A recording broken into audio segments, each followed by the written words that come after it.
Peace of the family. I'm reporting to you live from Vegan Sexy's kitchen right here. Live. We live, baby, we live. And what we're going to discuss today is how to cook your medicine properly. That's right. Some real drug dealing talk right here. We're going to get the Pyrex. We're going to get the fish scale. We're going to get the Poland spring. We're going to get the straws. We're going to cut them slanted or on a diagonal so we could put the work into the 12 slim bags. And if it gets too rough in there, if it's too much cut, we're going to boil it. We're going to put ice cubes in there. We're going to wait for it to come back so we get the brick and start chopping it up all over again. Because we're going to get that work. We're going to provide that work over the stove. Now, let me stop playing with y'all. But listen, disregard everything I just said for the first minute and a half. And those of you that don't know what I was talking about, don't even attempt to figure it out. And those that do, don't get excited and don't go up on that block. Let me tell you this. Now, what we're cooking on the stove is a different type of medicine. Food has to be your primary source of food. Pardon me. Food has to be your primary source of medicine. Okay? But what food is it exactly that you actually going to cook? That is the question. So right now, I said today, Daddy's going to cook because Daddy's home. And she welcomed me. Daddy's home. Look at my baby girl. Hi. She's going to do the salad. But we're going to make seafood, though. We're vegan. Watch this. We're going to make seafood. What do I mean by seafood? You'll find out. You'll find out how to make seafood even if you're vegan and don't eat fish. How about that? I'm going to show you how to make seafood. This is going to be exciting. And the reason why I'm excited about this is because health should be fun. And most times people don't want to deal with health is because of the negative energy associated with it. Because we only endeavor to eat healthy because we're sick. Health is just like credit. Most of us don't learn nothing about it until something goes wrong. That's why health is just like credit. We don't learn nothing about it, nor do we beseech any knowledge in any form corresponding to it until we are in dire straits. Until you can't get your house or until you can't get your car. Until you find out you're about to die. That's when we decide, I need to get my credit fixed. I need to fix my health. Because you know what? I'm about to get this leg cut or my blood pressure is so high. It's starting to really affect me. The way that I walk and the way that I talk and the way that I think. But let me tell you this. You have a responsibility to the people that love you to do better. People love you out here. And because people love you, you got to keep yourself alive because it's not fair for other people to have to stay alive to keep you alive. And in turn, what they're really doing is not prolonging life, but they're prolonging death. See, medical institutions' job is to get you to prolong death. And I don't mean that in Brother Polight sense. I mean it in the colloquial sense that everybody uses the word death in life. You go to the hospital and they prolong death. They don't worry about the quality of life. No, they don't. They worry about how to prolong death. So it doesn't even matter if you're enjoying this existence. So long as you're there for another day to be part of existence is their goal. My goal is to make sure you can enjoy life. Enjoy this death time. But that's another conversation, so I don't want to confuse people. All right? Make sure you share this video, people. I'm going to do a live cooking demonstration. Compliments of the lovely Miss Vegan Sexy. She's letting me take over today. I'm taking over her channel today. I'm taking over the conversation today. She's going to be my lovely assistant this time around. This is where I got my cooking skills from. Okay, she inspired me to cook food when I was sick and I had diabetes, and she was always making us food. The bread was always in the freezer. She was taking the kamut bread out the freezer. She used to make these dope avocado and mushroom sandwiches back in the day. Had everybody eating it from the lodge. Everybody was eating it from the gang members. She used to just cook for the whole community like that. This is a fact. What's up, Lo? Roland Alex Wade, peace.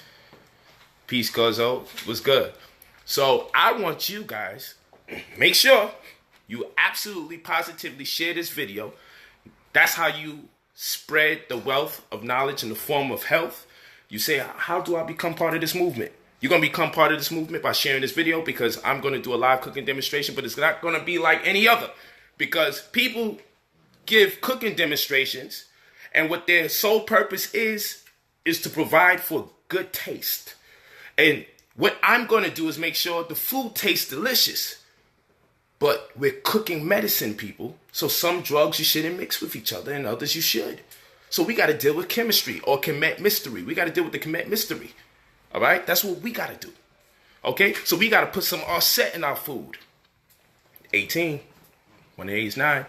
Periodic table of elements when we're dealing with Horus, or the light of Horus, or Horus being the light that Offset brought into this world. Phosphorus corresponds with Offset. And it's good for the bones. Bones are very important when you bring children into this world, right? And one of the number one things that they want to give you when you are going through your maternal drive, when you're conceiving, they want to give you some folic acid. It's one of the number one pills they're going to give a woman who's conceiving. We got to talk about that. And you don't need those dang pills. Brother Polight said so. You can get that which is in those pills in more abundance, because when you take pills, you're only going to get 10% that of which you're supposed to get out of the whole bottle. Not 10% of a pill, 10% of the whole bottle. I mean, you have to take the whole bottle to at least get 10% of what you was looking for from one pill. It's a fact. So if you're looking for neobium or molybdenum, that would be renente, and that would be ma'at. You get those from dark green leafy vegetables, such as in the case of spinach and kale.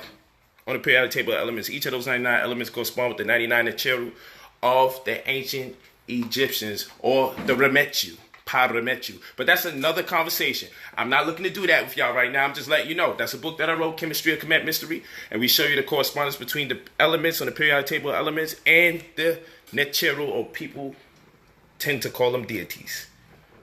The 99 deities of ancient Egypt. But that's another conversation. I just want to get to this food. Make sure you share this video, because I'm going to show you how to cook your medication.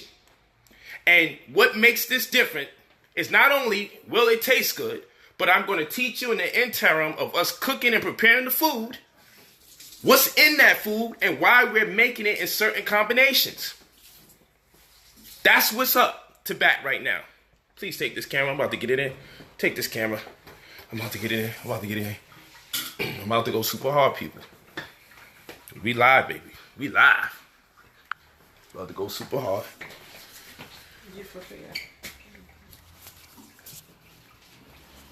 About to go live. Here we go. Okay. Energy, camera man / camera woman. Energy. I need to feel the energy coming from you so I can vibrate off of it, so I can be pumped up, because this food is supposed to make you excited. Our camera woman, she needs to give her some kale quick, please. Give the camera woman some kale, please. We got to get her excited. All right? So now, baby girl is doing something with the kale right now. Let's take a look at what Matt is doing with the kale. Let them know your name. What's your name? Matt. Okay. What's your other name? Give them some more attributes. What's your names? What's the names you go by? Matt temperature. There you go. What's the other name? You're missing one of them. You're always telling people, hey, Anissa. There you go. Now say the whole thing. Say the whole thing. Matt temperature and Anissa small. Ah, here we go. You all over the place. Okay, Anissa Matt. Can't do that now. That's interesting, because the phone call I just got is for a TV show that I'm going to be writing for. That is a reality TV show for people who have a certain health ailment that many black people have. It's just interesting that the person called me. That's what I was talking about earlier. Okay. Just so happened to call me. But you're going to be doing what today for us, my lovely assistant? Making salad. What kind of salad? Healthy salad. What kind of healthy salad? What is this? Kale. Thank you. It's a kale salad. Healthy salad. It's going to be healthy. We're not looking to make no unhealthy salad today. Okay, now hold on, people. This is a kale, right? And what I want to talk to y'all about is the fact that this is alive, right? But separate from that, it's not any kale, it's red kale. Look at that. Veins just like how it's going through my body right now. Red kale. We want red kale. We want red kale for a reason. But first thing I'm going to teach you, make sure you share this video. First thing I'm going to teach you today is how to make seafood. And what exactly do I mean by seafood? Well, the number one thing I mean by seafood is sea. Can you see this food right here? Yeah. Yes. So I want to make food that enhances our ability to see, because if I cook food that enhances our ability to see, more than likely I will be enhancing my ability to remember, my ability to think. These are facts. These are facts. I want you to take a look at these. Okay? Take a look at these. Okay, witnesses? Got witnesses? Let the church speak. All right? So we're going to make seafood. So what I need for y'all to understand is this. Let me get over here real quick. So, you know what? Okay, let's do this. So I got some black mission figs here. Okay? Here we have an avocado. Here we have some red kale. Here we have some romaine lettuce. And here we have some red bananas. Red Ecuadorian bananas. My goodness. Who eats red bananas out there? Many of you don't know a thing about it, and that's why it's great that you came here today. Why do we want red Ecuadorian bananas? Oops. Only one was supposed to come out. Every time I practice it, only one happens. Today, 2 came out. Please get that. Don't let no one see you picking it up on the floor. Okay, so now, what happens is we want some red Ecuadorian bananas. We're going to put that with our kale salad. We're going to cut up these black mission figs and put that in there. And we're going to put some avocado in there with some romaine lettuce. This is your seafood, y'all. This food is going to enhance your ability to see. Now, lutein. They don't really pronounce it as a T, they pronounce it as a D. Lutein. It's spelled Lutein. Lutein is inside of this banana. This red Ecuadorian banana is high in not only vitamin A, and if it's high in vitamin A, it's good for the eyes. And your eyes are connected to the brain. So if your eyes are connected to the brain, whenever something's good for your eyes, it's more than likely going to impact your brain, because your eyes are actually part of your brain. So if it's good for the eyes, it's good for the brain. Walking with me, if it's good for the eyes, it's good for the brain. Say it with me. If it's good for the eyes, it is good for the brain. I want to hear you all say it. Say it here. Say it with me. If it's good for the eyes, it's good for the brain. Oh, we ain't saying. Camera woman, please. You got to participate. Please, camera woman. Say it with me. Say it together. Count of 3. We got to say it all as a community on the count of 3. 1, 2, 3. If it's good for the eyes, it's good for the brain. There we go. Now I feel the energy. Vegan Sexy just came in the building. She needs to say it with me. Come here. Say it with me. If it's good for the eyes, it's good for the brain. Everybody join Vegan Sexy on this. Let's take it to church. If it's good, on the count of 3. 1, 2, 3. If it's good for the eyes, it's good for the brain. Now y'all sound asleep. It don't sound like it's good for the brain. It sounds like this is a sleeping pill. This is not a sleeping pill. This is an awake pill. So look, this is seafood because it's going to help us see. But if it's good for the eyes, it's good for what? The brain. There you go, man. You all brilliant. And y'all are too. So now watch this. This is high in vitamin A, which is good for the eyes, which means it's good for the brain. And it's also high. And when I say high in vitamin A, it's higher in vitamin A than the yellow banana. It is higher in lutein, Lutein.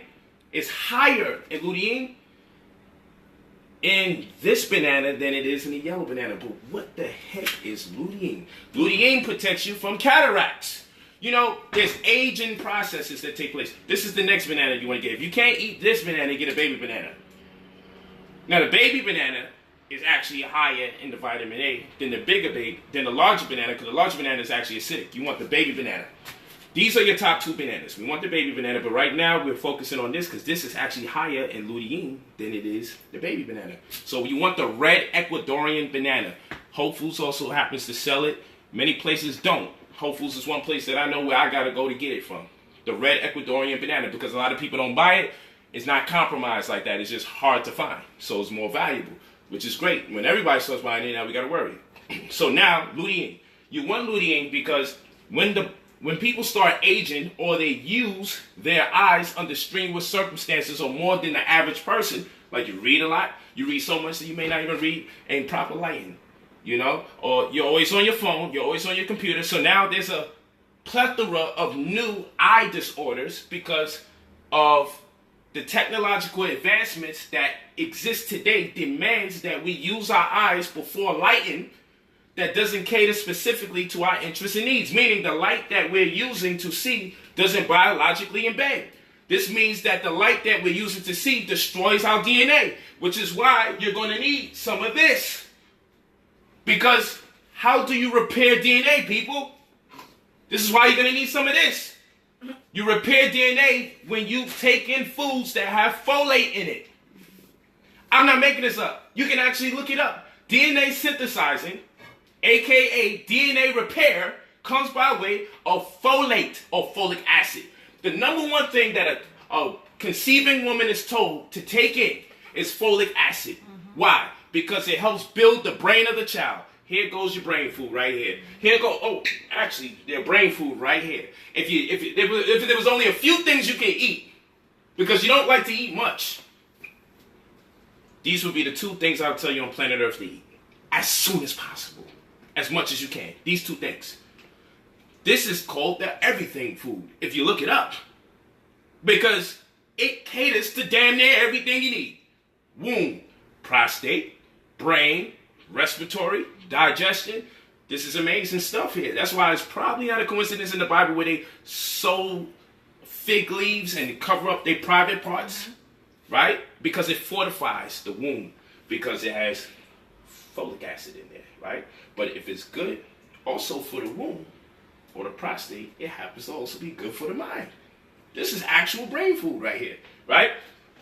So seafood is brain food, and seafood has nothing to do with fish. Let's put that together. So seafood is brain food, and seafood has nothing to do with fish. Okay? So we want this inside of this, because what we're going to do is, this is high in vitamin K. Higher in vitamin K than regular kale. Vitamin K caters to the eyes. Vitamin A caters to the eyes, and this is higher in vitamin A than the yellow banana. Then this also has lutein in it, which caters specifically to the breakdown. When your eye starts to break down, your body needs lutein to bring it back up to par. Very few things on the planet have this much lutein in it. Very few. This is your medication. If you don't take this, they're going to give you a pills in a jar that won't be able to do half of what one of these will do for you. So, baby girl said, you're going to throw the red banana inside there? No, we're not going to do that. We're going to open it and cut it up and then put it in the salad, silly. Right? So now, so what we're going to do, we're going to make sure that when we make this red kale salad, the reason why red kale is so good too, this beautiful specimen here we call red kale is so beautiful. Why? Because it's also high in iron fluorine. Many of you may suffer from anemia. And the main reason you're suffering from anemia is because you have a deficiency, right, in what?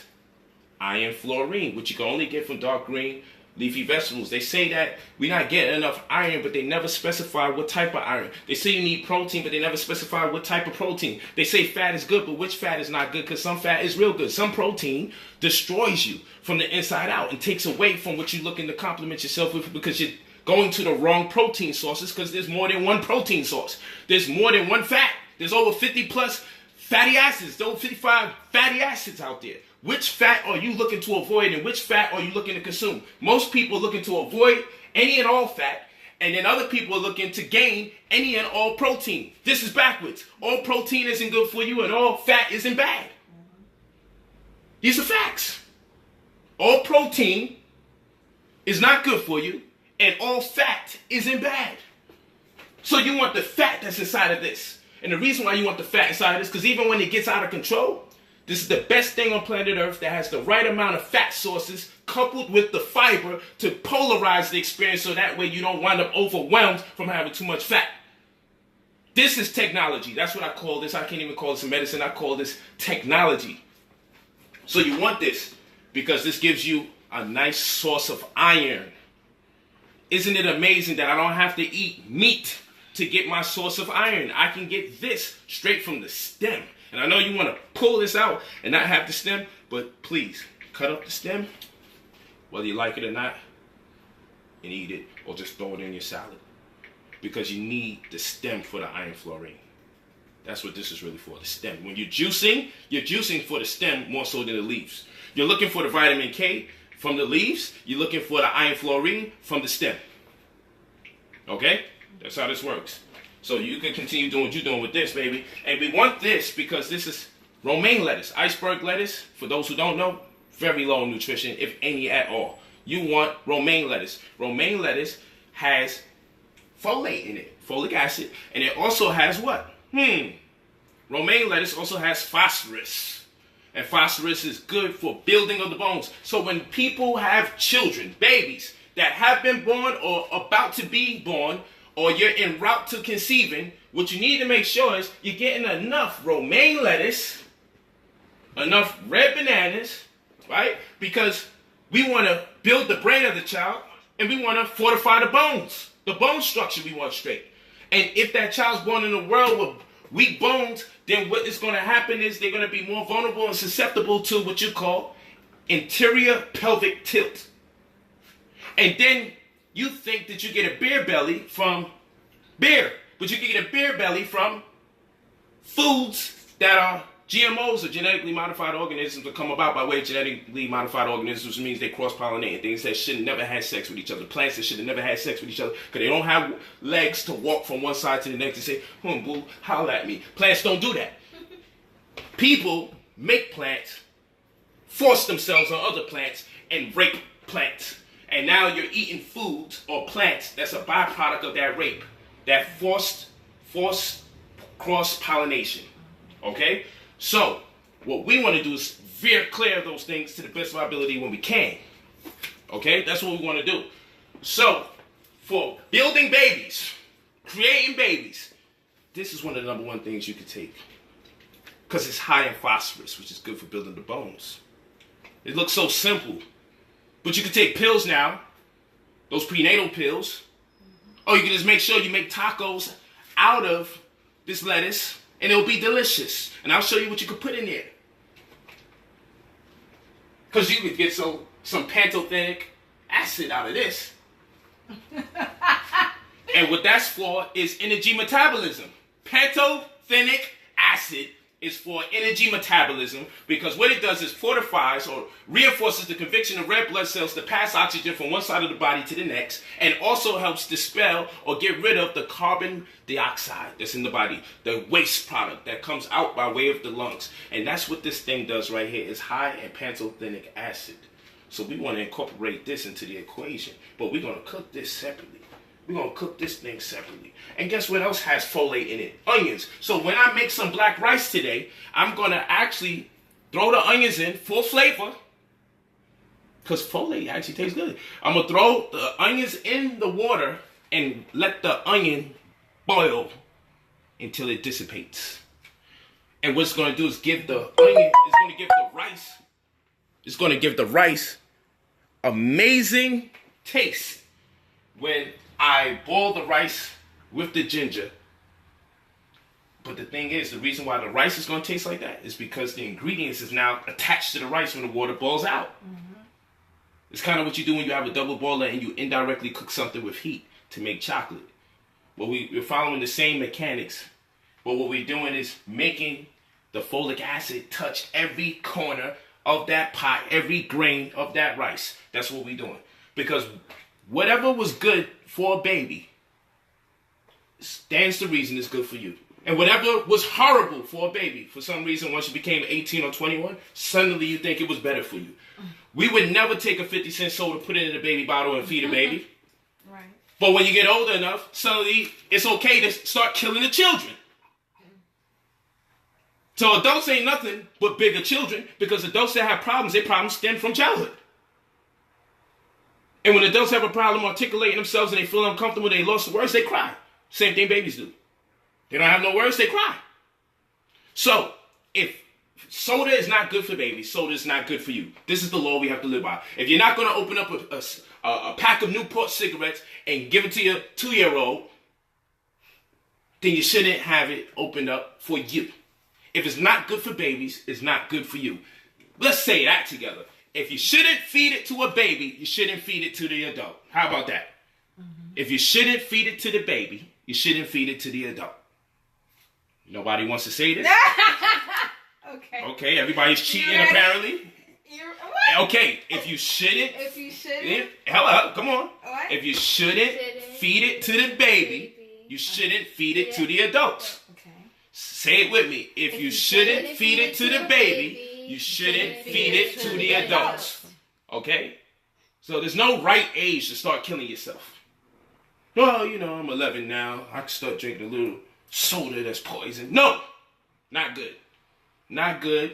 Not good. Not good, people. So we talking about building the organism. What we were talking about? We said something dope. We talked about DNA synthesization, right? Synthesis. DNA synthesis is what we said, right? Which is the repairing of the DNA. And that's why they give you folic acid pills, because they want to structure the DNA. They want the structural aspect of the DNA to be well in proper context, because DNA is information. RNA and DNA is information. One's a transcription, and one is the beginning was the word, and the word was made flesh. One part makes the word, one part is the word made flesh. It's a communication. The fate of your reality relies on the DNA. As you get older, because of the harmful foods you take in, the DNA starts getting destroyed. These are facts. And then you say, man, how do we repair DNA? And it might sound pseudo to people, but you actually can repair DNA. And there's a difficult way to do it, and there's a natural way to do it. A natural way to do it is get the right intake of folic acid. All right? So keep that in mind. You need that. Okay, so we want this for the lutein, right? What are we going to do? I need the rice. Can you get the black rice? That's what we have here. Yeah, that's what I meant. Can you get the black rice? So, she loves a good old mistake. She loved that. So, we're going to get this black rice. This is a good one, forbidden rice. We want to use this rice because of the fiber. Baby girl, you can start doing what you're doing with the kale salad. We're going to cook medicine right before these people's eyes. You can take a look periodically with the lovely young lady, Anissa Ma'at Hotep Atumre, also known as Ma'at Hotep Atumre, also known as Ma'at. I mean, she got so many aliases she was throwing out there. I'm like, yo, don't let everyone know everything now. What's your name again?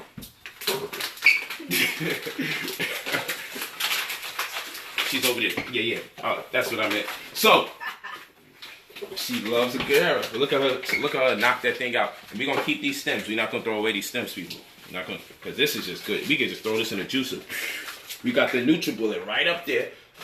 It's actually down there. Yeah, that's the box. But the NutriBullet is right here.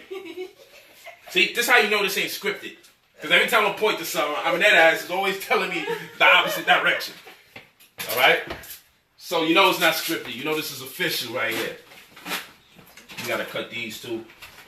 Okay, so, we got the seasonings. The seasonings is just as important as well. My aunt likes to use agave in the kale salad. That is a secret that has just been released. All right? And look at her handle that. Woo! This is why she be diesel. Look at her. Look at that hair. Look at that natural hair. You do know eating enough kale is good for your skin and your hair. Because again, if we dealing with the folic acid paradigm, we're also talking about the sheen that you're looking for in your hair. If we're talking about black mission figs, we're talking about the fibroid issues going out the window. Aminette had fibroids. This was just before we was officially on or embarking upon our vegan path. All right? And her fibroid was imposing on the space of Anissa Ma'at. And so they said she might even have to get a C-section, which is what they push on black women quite often. Because either the fibroids come in clusters or they come in one big joint or a big joint and some clusters. So she had a fibroid that was literally imposed on the space of Ma'at. And they was like, look, we might have to cut you open. And if we do, we're going to have to bring her into this world prematurely because obviously she had a due date. So we was like, dang, what do we do? So then we found out about this magical entity here called the Black Mission Fig. And she ate about 6 to 8 Black Mission Figs a day. And I will tell you, inside of 2 weeks, coupled with this thing right here, and taking cheese out the diet. You take lactose out, dairy. Take dairy and lactose out, because that's what's causing the black woman's fibroids. People make you think that black women have this predisposition to fibroids. That is a myth. That's mythos. That's pseudoscience. What happens is, it's not inherited genetically, it's inherited culturally. The way that we eat and the stress that we endure. If a black woman feels disabled, and as far as her being creative, she tends to have a corresponding craving for dairy. dairy, that which is very hard for her to produce, which becomes a nuisance. And in time, the inability for her to create or feel creatively free transmutes into an appetite for dairy, and in turn, it creates fibroids, either in clusters or by the lump sums. And those fibroids impose its will on the pelvic area, which therefore makes her have to use the bathroom so much more often, or make her feel like she gotta use the bathroom even when she doesn't have to. And it contributes to the interior pelvic tilt. It contributes to the interior pelvic tilt. That's what it does. Okay? So, you want to be careful with that. So, coconut water, if you can get young coconuts, 2 to 3 young coconut waters a day minimum. 2 to 3. I say 2 to 4. That's why I like to say people be overwhelmed because it costs money to get the coconuts, all that. But if you go 2 to 4 coconut waters a day, straight from the coconut, not out no container with aluminum foil in the inside. 2 to 4 young coconuts a day. 6 to 8 black mission figs a day. Do that for 2 weeks. And go to your physician and ask him about them so-called fibroids. It will shrink the fibroids. It will shrink the fibroids. It will shrink the fibroids. Brother Polight said it to you, and I didn't charge you $1. And I come from an experience with a woman who physically experienced having fibroids and was on the line. What do we do? Because we don't want these fibroids terminating this beautiful young lady here.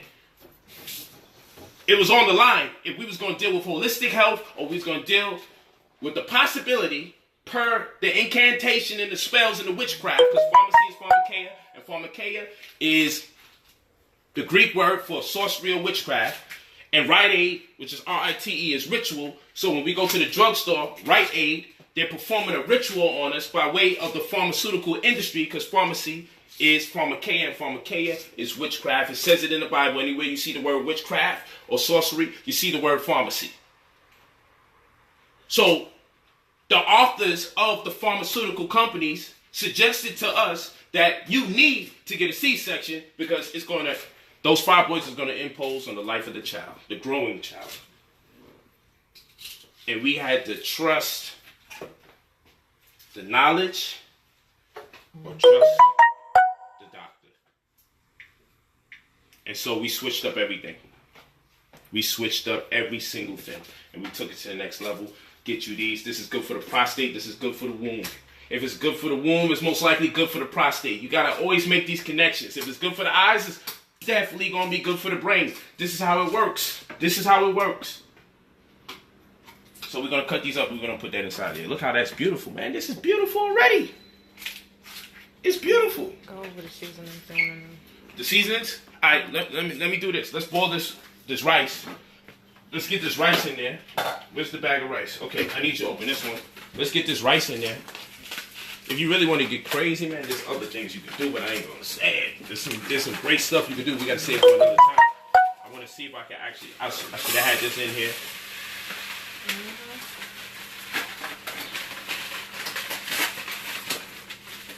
All in. It's all good. It's all good. Throw that in there.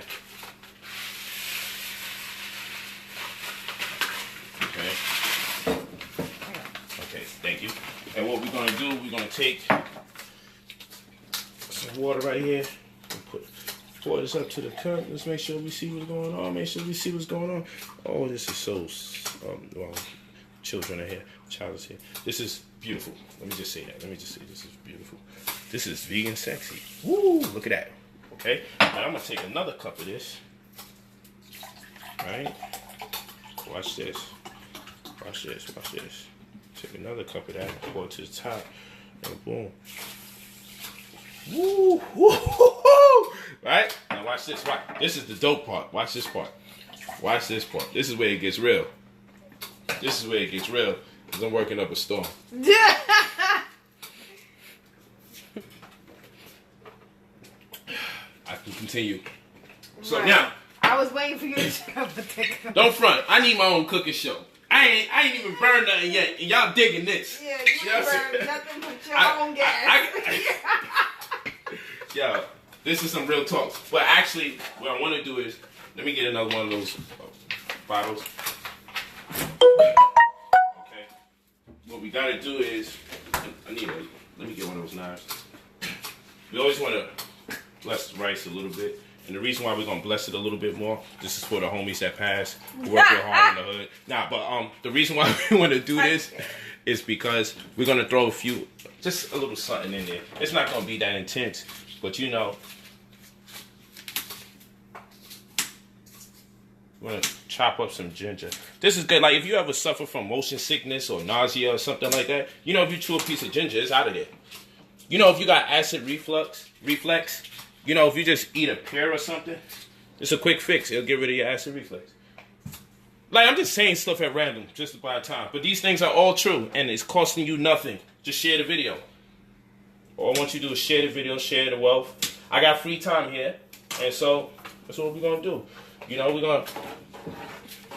want to stir up this rice. Smooth it out. Wow. And like I said, we said we want to get little pieces of onion, man. We want to make them minute. You know, normally on your own time, boil a gallon of water and put onions in there, small, until you don't see the onions no more. Take that same water and then use that water to boil the rice. Okay? Because what we want to do, we want to get rid of those digestion problems and all that. That's what we want to do. So that's why we got to boil rice and ginger into the water. That's why we want to do that. Nothing difficult. You know, I stir with knives because I come from the hood, but you know, I got to get out of that Negro mentality. So we're going to use the wooden spoon right now. We're going to use the wooden spoon. I got to stop that. I'm sorry, y'all. Some ways this is hard. You know, sometimes I shoot at the rice in the middle of the cooking. They be like, what the hell are you doing? Why are you doing that? Why are you doing that? You know, food makes me happy. So if you see me like, yo, why is Polight so excited? People be thinking I'm on drugs. I am, but these are my drugs. These are my drugs. And people are like, yo, why he acting like that? Why y'all crazy and so excited? What is he on? And black people, they make you feel bad because you hyped up. They make you feel bad because you're high for life. But when I start cooking food, I believe I gotta have a certain amount of high up-tempo energy. See, she busting shots. You gotta make a certain level of high up-tempo energy. You know, high energy. Because high energy, laughter, smiling, especially when you got water around here that's feeding off of vibrations. And let's not get it twisted. This is over 80% water. Let's not get it twisted. This is over 80% water. So what are we learning here? Let's not get it twisted. This is over 80% water. So what are we learning? That fruits and veggies, in most instances, are a misnomer for different types of water. Because if this is over 80% water, then this is not really a pear. It's a different flavor of water.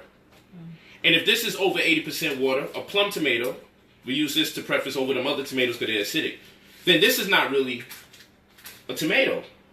It's water that appears to be a different shape and a different color from this water. I got nothing but water in my hands. Because according to facts, all of these are over 80% water. A watermelon is over 90% water. But it's heavy and you can crack a person's head over with it. But it's not an ice cube, is it? So these are all misnomers, right? For things that should be qualified as actual water because there's more water than it is anything else. And the reason why you want to... okay, before we do that, let's start boiling this. And look at it. Look, it's a nice serum now. It's a serum. It don't look like this when it's just the rice in here. Just letting it soak like this in itself is a beautiful thing. I'm going to start with the salad. Don't worry. That's what's up. Okay? So all of the... wow, look at that. I like to do all that before we even start cooking. Now, we're going to cook it. And this should be good in like 15 minutes. Facts. Should be good about 15 minutes. I showed you what to do. Now, I ain't the type that want to be here all the time with measuring stuff. I ain't that type. I dropped out of school family. I hate structure. That's who I am. But you can get structure and you can figure your thing out. Me, after you cook X amount of times, you kind of got the hand. Some people kind of got the hand. You know what I'm talking about? Or I measure from my actual hand. I measure from my fingers. If it's salt or something, I need 2 of these. And I might fill this part of my finger up with it and call it a day. I use what I got as my instruments to measure. You feel me? And when you do this for X amount of time, you can sense what's going on here. You know, I don't got a heavy hand with salt. If you do it, then let's get it measuring. So let's start. You can turn this on. Lovely Vanna Black. Wow, vegan sexy. How high? Maybe we should put this to the back. Put it to the back. put that to the back so we can do some work to the front. Now I must forewarn y'all. How high you like it? When I say jump, you say how high. Jump. How high? You see, you just not, y'all. I don't know what's up with y'all today, but Want it lower? nah, I want it a little higher. You see me? I got a whole different way that I do what I do. But believe me, when this is done, you're gonna see little diamonds between the rice. That's gonna tell you it's cooked great. It's gonna be a beautiful thing, beautiful thing. And how I learned this stuff, I ain't going to cooking school. I just watch my grandmother cook over the years, but she cooked me a lot of poison. It tasted delicious. And then Aminette cooked me a little bit of poison, and then when she got conscious because of the baby, and she wanted to do as good as she could do for the baby, she switched her diet and never turned back since.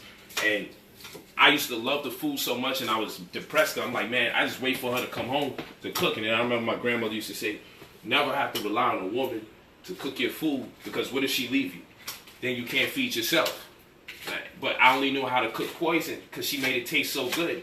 This food wasn't poison. I didn't know what to do with this. It wasn't poison. So I had to learn how to cook again when it's not poison. And so Aminette taught me that. And how did I learn? I just was watching. I was eavesdropping. And I just attempted it. I think that's how a lot of people learn organically. You just watch somebody do something, and one day you just kind of got a little time, and you play around, and you're like, yo, it wasn't as hard as I thought it was going to be. I just had to get in the game. And then your personality fills it up, and it's going to taste different from the person who's taught you all the time. But it's your personality. Then you can do what you want to do with that. And this is therapy for you. You know, people control, people can say negative things, but when I'm cooking, my mind is somewhere else, because I got a responsibility to not only feed me, but feed the family. So I'm using this black rice because this black rice is high in fiber, right? High in fiber, and it has some content of iron.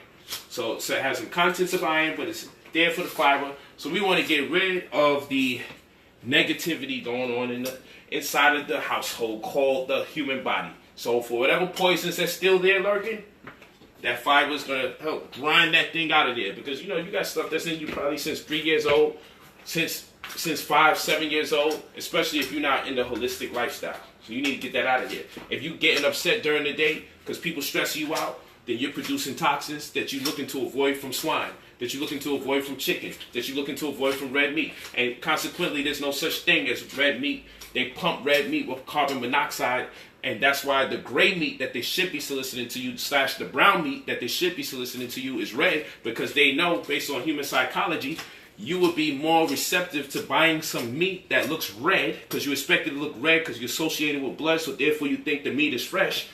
You wouldn't dare buy some meat that looks brown or looks gray.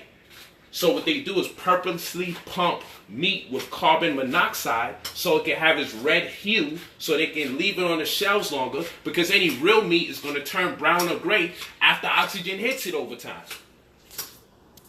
So it's a marketing stratagem to make meat red.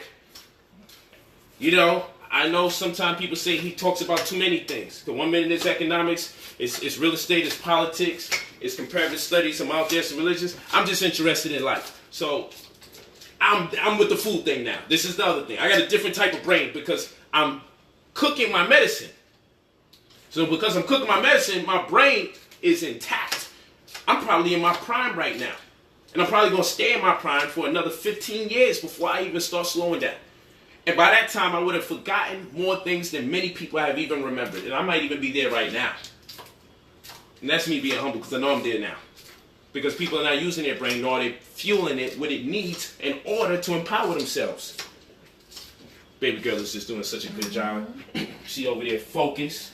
And this is good. Get the babies to cook so they can get focused and concentrate. Teach them young. Teach them young. Share the video. Share the video. Share the video. Because this is good. You need to see young ladies with this beautiful hair. Can we get a close-up of her beautiful hair? Woo! Ric Flair. Drip, drip. Look at that hair. Look at that hair. Look at that smile as she makes the food. Look at her smile. And those are the hands we want on the food, because it's attached to a body with the lips that's smiling on the face. Look at the face.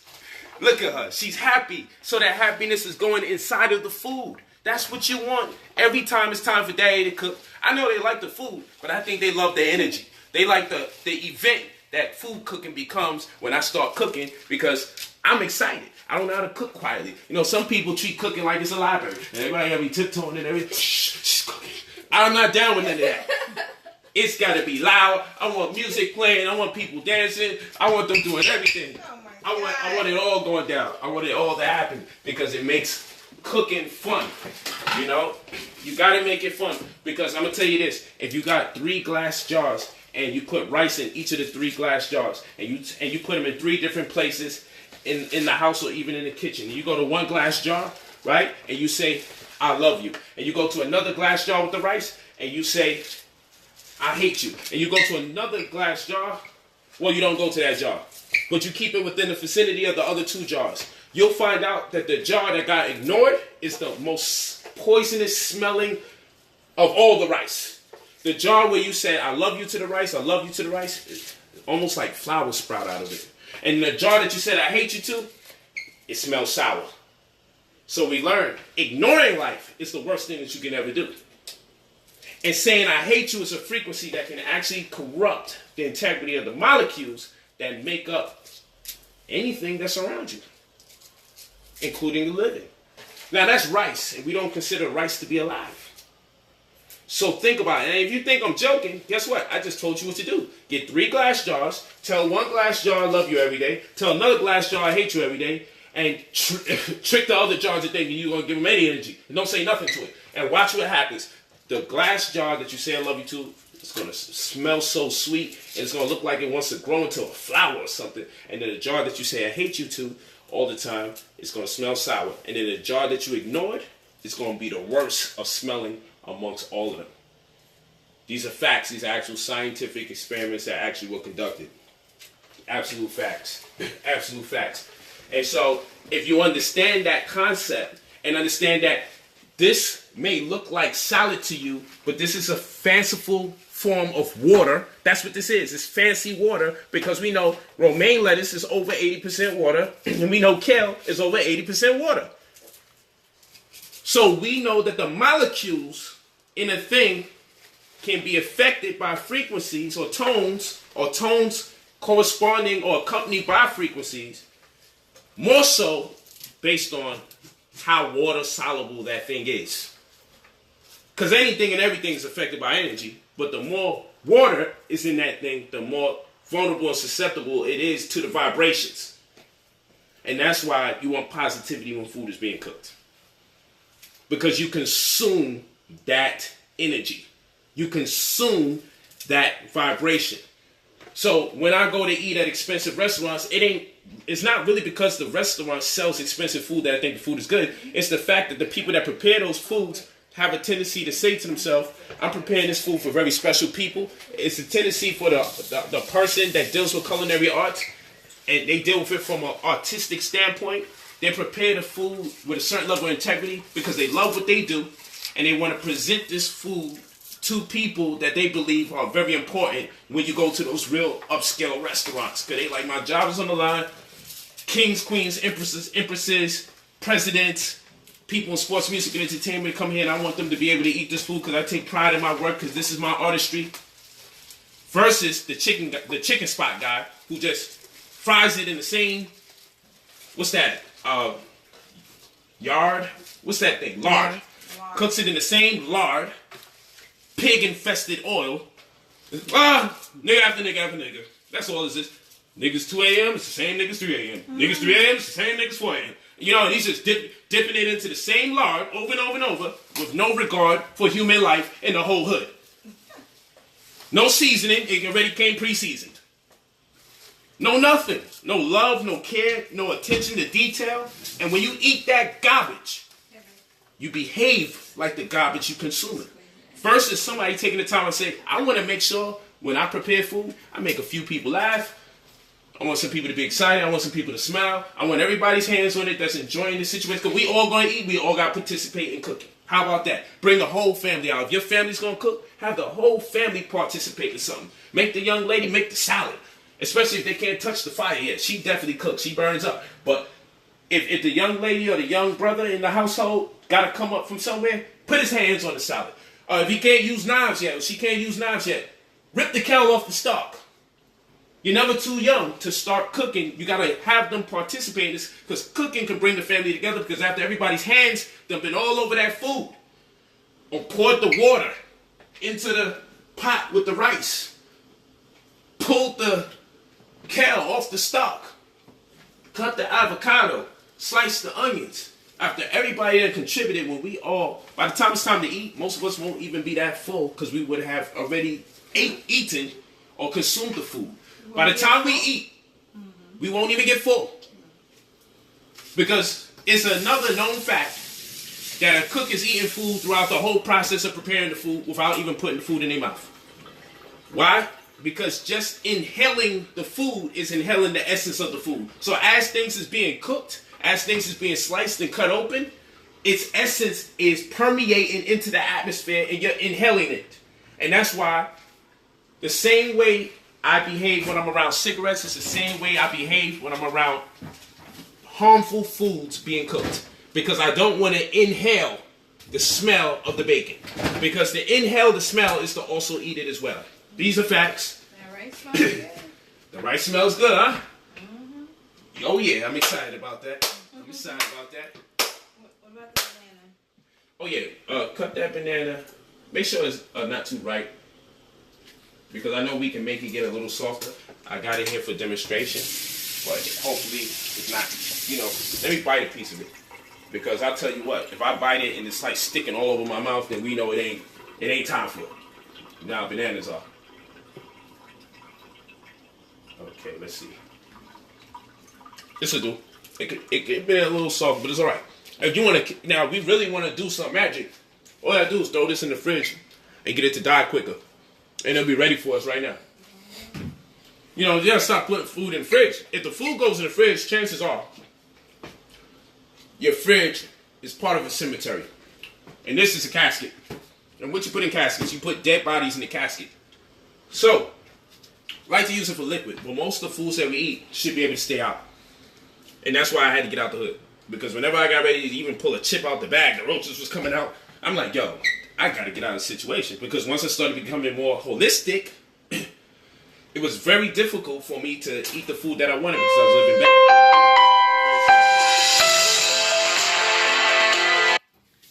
She may call 1,000 times, so please just let her know. Because when she calls and she don't get me, she gonna call over and over and over and over. So, share the video because we're showing you how to cook your medicine. Okay? Show you how to cook your medicine. I wish you would do that again. Thank you. All right. So I'm gonna show you how to cook portobellas. Okay, like pepper steak. Just keep an eye on what the family's doing over here.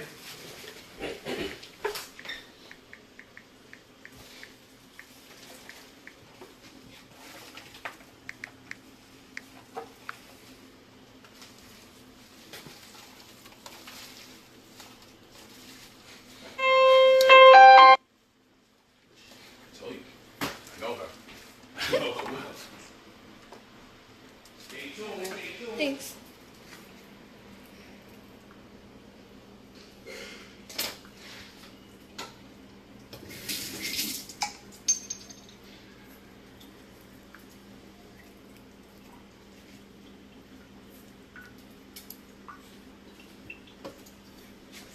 Okay. Alrighty. We're back. About to start cooking that stuff. Look at that. Look how, and notice how it's being cut. We always using sacred geometry. We always using the Fibonacci sequence. We always using the golden mean ratio. We just deep like that. Whatever we do, we making sure it's 1, 2, 3, 5, 8, 11, 13. Now you see?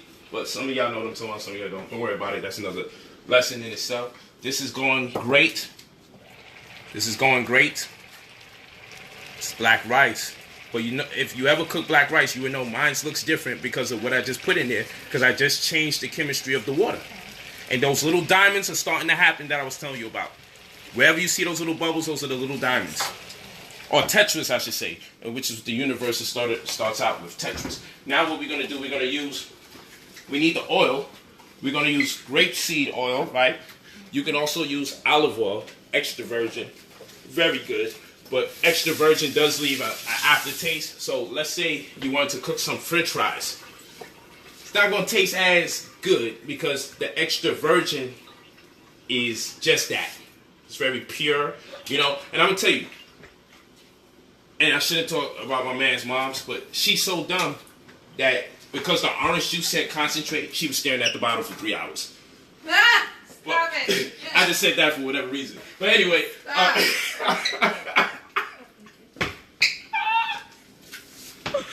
Why? It just came into my head. Wow. I just felt like saying that. But you know, just get a moment of silence for his moms. But How you oh yeah, we're gonna cook. We're gonna. There we go. We got the camera woman out of her shell. I can tell you that. I don't know. Stuff just be coming in my mind, and when I'm cooking, I'm free. You know what I'm saying? I'm free. But yeah, just picture that. I always do say concentrated. The nigga just there staring at that shit. Like we in the middle of a whole cooking stream, but the artists just say concentrate, and they start getting their chair. They just like this focus. You silly. Man, that's why some stuff just can't get done because people concentrating on the juices and shit. So yeah, this is what we're gonna do is cut it a little thicker. Boom. Yup, just a little thicker, a little more thicker. There you go, right there. Because we want to have a pepper steak consistency. That's what we want to do. We want the portobello coming out like pepper steak. And remember, the key word when it comes to portobello mushrooms, even though I'm going to make it taste like pepper steak, because what we could do, we can get some hero rolls, right? And we can get some almond cheese, and I can make a Philly cheesesteak out of the portobellos, and I'm telling you, it's crazy. But the key word is pantothenic acid. Because that's what we want the portobello for primarily. We want it for the pantothenic acid because that corresponds with energy metabolism. This fortifies the conviction of the red blood cells so it can promote oxygen throughout the rest of the body because we understand one of the leading causes to diseases on planet Earth is poor circulation. Facts. Poor circulation. Welcome. Poor circulation. You might have saw my traveling bags because I've been in and out and out and out, so I already have my bags pre-packed for different destinations. That's how deep it gets, because sometimes I come home and I got to leave right again hours away. So you see a bunch of traveling cases there, because I've been back and forth, back and forth. But let's go, let's go. This is looking good. So what we're about to do, now some about oil. I'm glad I got a chance to talk about oil again, because there's a trick assertion I put forward before. You know, my mom's concentrating and disturbed our concentration. Before our concentration was disturbed. The reality was this. You wouldn't want to use olive oil to create French fries. Because the intensity of the heat will cause the olive oil to denature. And by the word denature, we mean that the nutrients that you're buying the olive oil for in the first place, for the heart, you'll be at loss because once olive oil hits a certain amount of heat, it will denature, meaning it destroys all the minerals and the nutrients that you bought the olive oil for in the first place. Now, some of you only bought it for the flavor anyway, and that's a fact. But I'm telling you the olive oil is good, and the grapeseed oil is good for your heart if you take it in moderate amounts. So you want to use these oils for sauteing purposes, okay? Sauteing purposes. If it's a matter of high blood pressure, you want to take the grapeseed oil. If it's a matter of blood sugar, you're going to take the virgin olive oil. Extra virgin. See how that works? Do you need more? Look at that, how the avocado is mixing into all that. Look at this. Look at that. Yeah? Huh? Yeah, let's get one more. Daddy, good job. Great job. Hold on. Let's get her again. What you ask, baby? Good job. Great job. Great job. Look at her. Man, she know how to make drugs, boy. Yo. Just like daddy. Just better. And mommy got the knife there. See? Some things just don't change. She could have just threatened me with a look. She had put the knife to my neck. I don't know what you're speaking about. Uh-huh. When you get a chance, cut up these black missions and throw them just at random in there. From far though, I don't want you to do it up close. Okay. At random. Okay, so we're gonna put some, and you could slice. Did you make any of these in cubicles? No. Again, we want this because this can raise your libido. Okay, you didn't hear that. So, okay, so it's a children's show. Do you need to lower your stove or your fire? Children's show. No one's seen that. I saw that. No one's seen the thing. But you get what I'm saying? I'm giving them hints because they don't know what I'm talking about. Because I'm doing this, I'm doing fists. You know? It's almost like they want me to hump their or something. But anyway. What? What? What you said we should do? What you said we should do? Should we lower this? We should lower this. Yeah, so this is good. This right here. We're going to have a conversation on how to make your own hot sauce. Right? For the purposes of libido raising. Let's just say that. Libido raising. Libido raising hot sauce. That's what we're going to call that. Make your own libido raising hot sauce. In fact, I'm going to come out with a hot sauce brand called Libido. How about that? That would probably sell when you think about it. Because, you know, you got Trapeze hot sauce, right? You got Scotch Bonnet sauce or bonnet. How about Brother Polight's Libido sauce? Oh my gosh, please don't. It might be dope. But again, let me explain something to you about libido, all jokes aside. We're talking about one's ability to be determined, one's ability to face opponents, one's ability to have drive and vigor and fight to stay alive. That all corresponds with libido. So when we say libido, we are not just talking about copulation. When we say libido, we are also talking about all the corresponding effects of it, because when a person has a low libido, they are also lacking in confidence and lacking in drive, lacking in the ability to compete, so forth and so on. Right? So that's all. I had a pack of nickels in my pants. That's all. It's a pack of nickels. You know, no, nickel rolls. You know, back in the day, all the change that we keep, quarter rolls and nickel rolls. I had some nickel rolls. Stop it. It's nickel rolls. I walk around with nickel rolls quite I'm going to get a bigger knife. Stop. So thank you. We're going to need some tomatoes there. Okay. So, that salad looks amazing. She's just been there meditating for like the last 20 minutes. This girl has not turned around for the last 20 minutes. I assure you, salad doesn't take that long. But I allow her to do what she does because it's an art and she loses herself in it, so I don't like to bother her. If she was at a restaurant, she would have been fired. But when she's at home under daddy, she is great.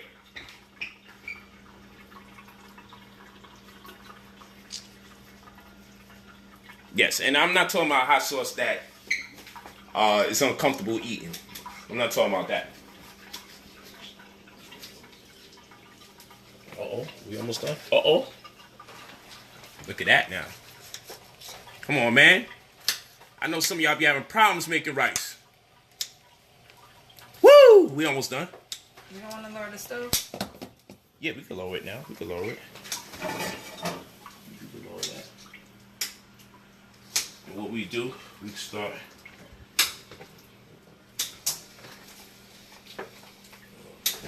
Woo! I still got eyebrows?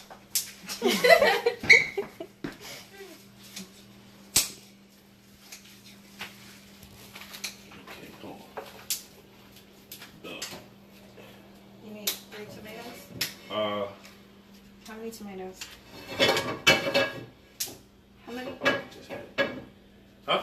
How many tomatoes? You tell me. You're cooking. That's a fact. What you want to know? How many tomatoes do you need? I still got mustache.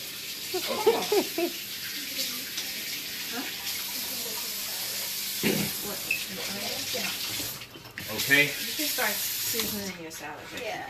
Okay. Look at this. Put some oil there. Wow.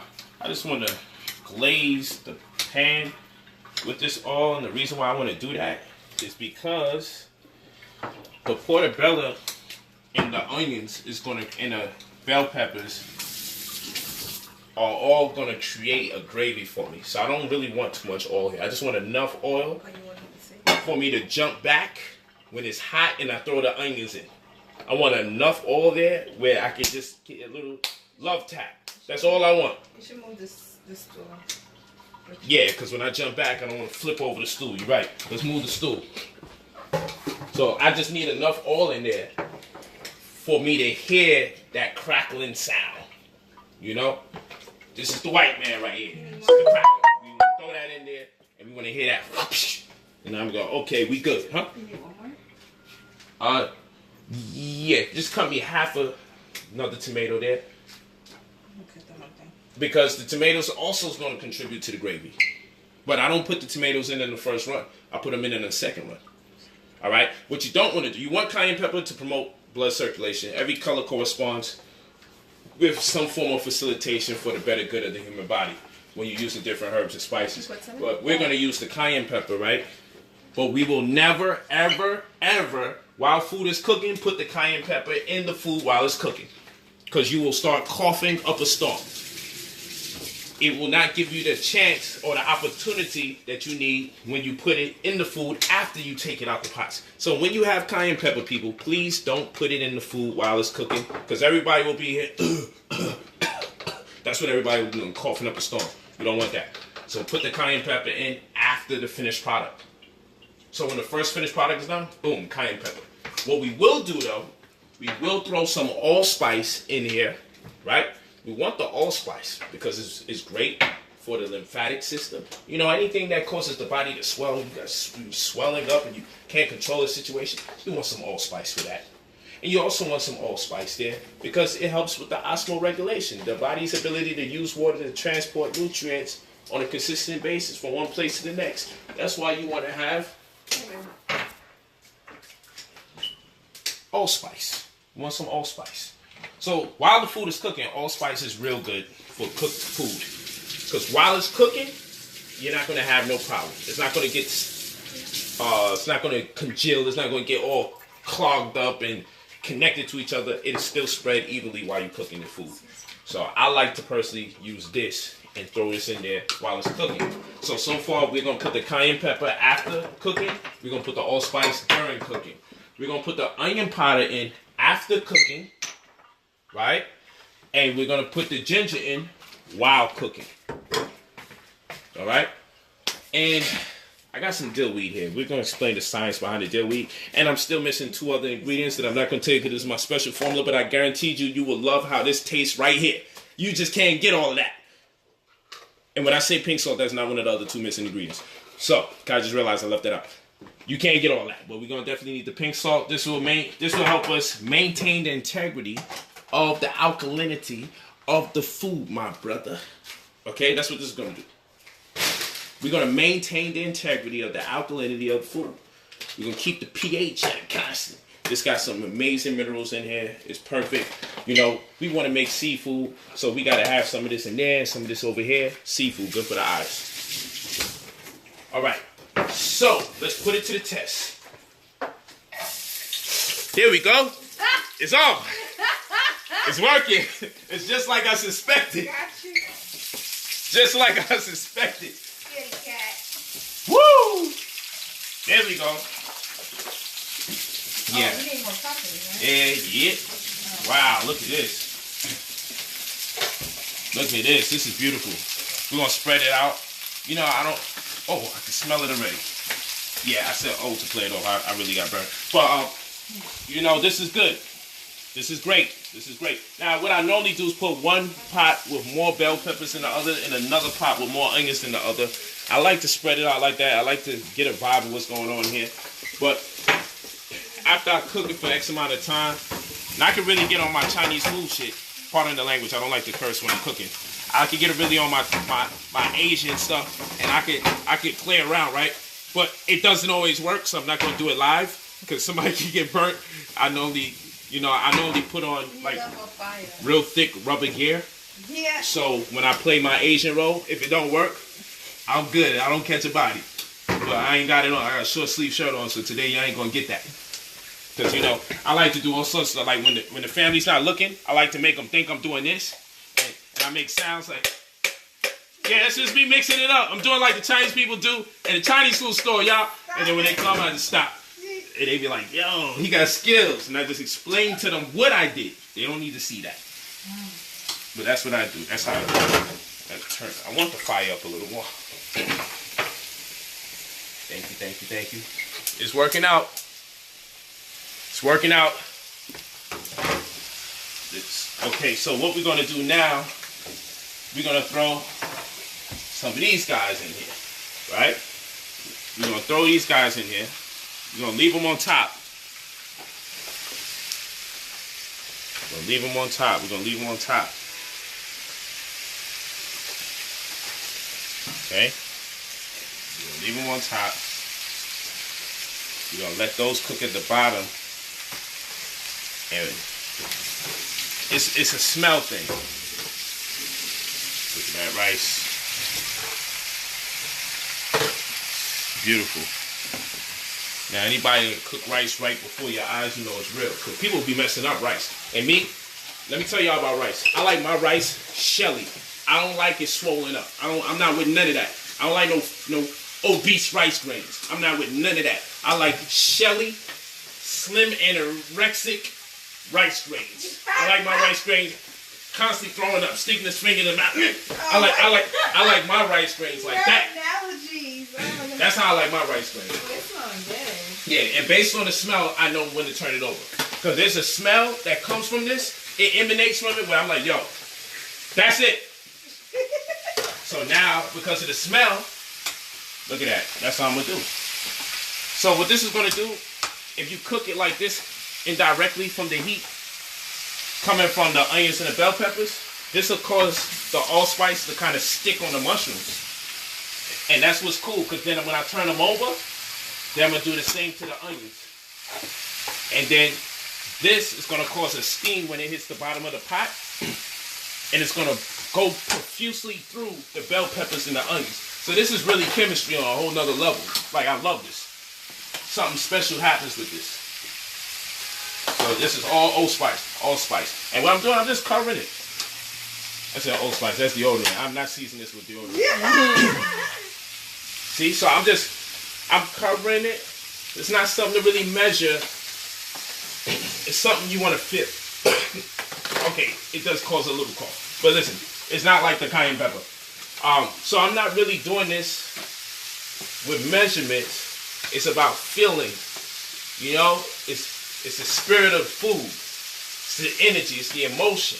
You know, I can hear the mushroom saying, I love you. And I love you too. Sorry, I gotta eat you sometime, but I love you. Right? But this is what happens. Now we're going to throw a little ginger here. Not much, but we're going to go harder on the ginger when the product's almost finished while it's in the pot. We don't want to put too much yet. Right? We're going to come with this salt after we turn them over. Be careful with this. And then the next time we cook this same thing, we're going to have tomatoes in it this time to create a gravy. But what we don't want the tomatoes superimposing or overpowering the flavor I'm creating here. So that's why the first set that I cook, I don't put the tomatoes in. I put the tomatoes in nice and cold at the very end of the second and the last set. Just enough to give me a little tomato juice. Because I don't want it super cooked hard anyway, because this is going to be so hot. When I put it in with the rest of its siblings, the tomatoes will do what they got to do. I don't want cold tomatoes on it, but I don't want super hot tomatoes on it, because I'm actually preparing this to be served in real time. Yeah, I'm hungry. You know what I'm saying? So it's just strategy. Leftovers is going to be amazing, but when we're talking about serving this at that very moment, I'm looking for a certain texture, consistency, and smell. Okay, that's it. And you don't have to make noise. It's just part of the stuff that makes you look like you know what you're doing. See that? Just a little shake of the pot, you can really convince people that something special's going on over here. It's amazing how that works. Okay, so I need a spatula or something. Yeah, it makes everyone. Yo, he's working in there. It's just part of the strategy. It's energy. And everybody starts feeling good about what you're doing. I'm starting to smell it. There we go. go. Look at that.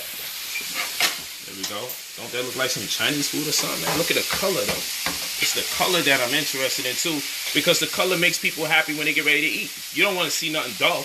I ain't gonna lie to you. Part of the main reason I'm using other color peppers is just for the color. But green pepper is the best pepper for you to eat out of all of them. That's the most original. But I just sometimes throw a little yellow in there, but I don't like to get carried away, you know.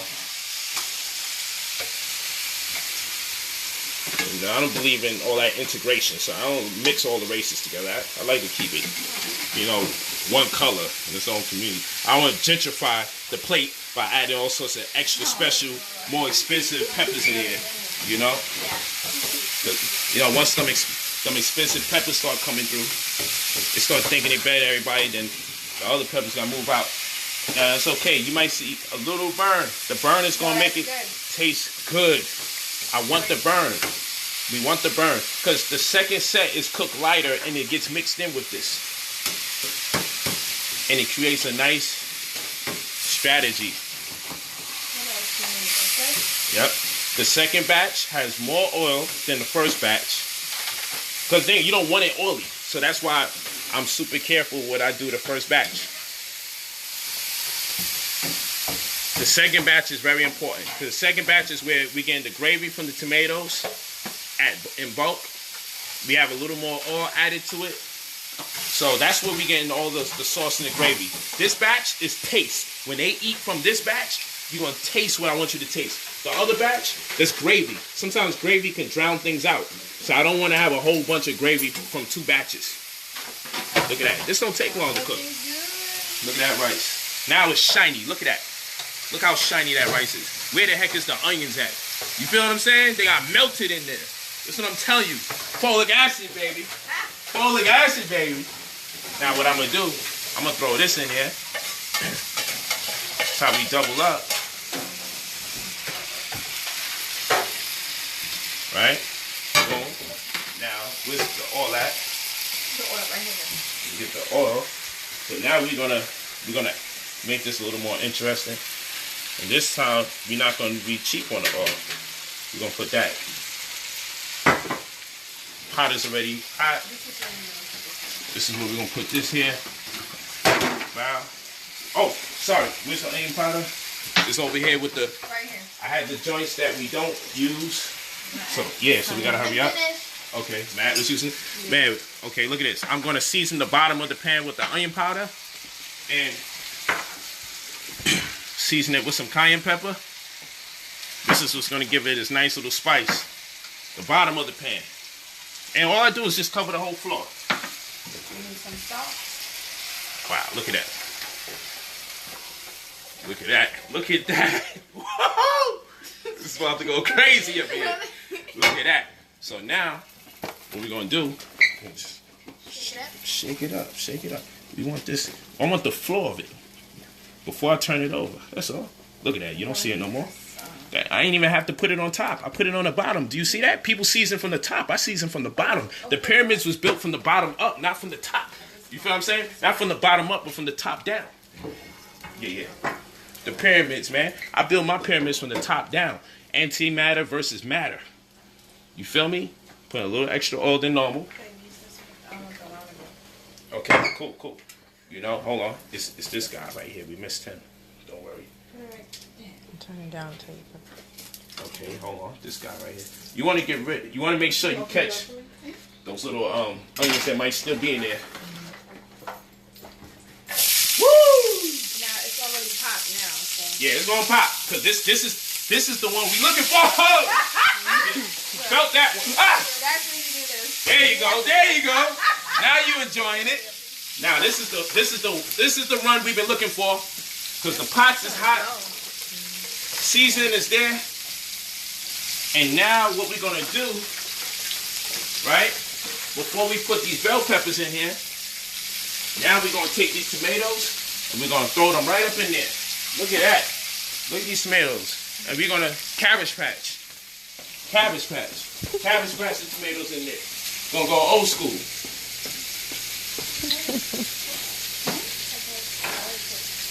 Okay.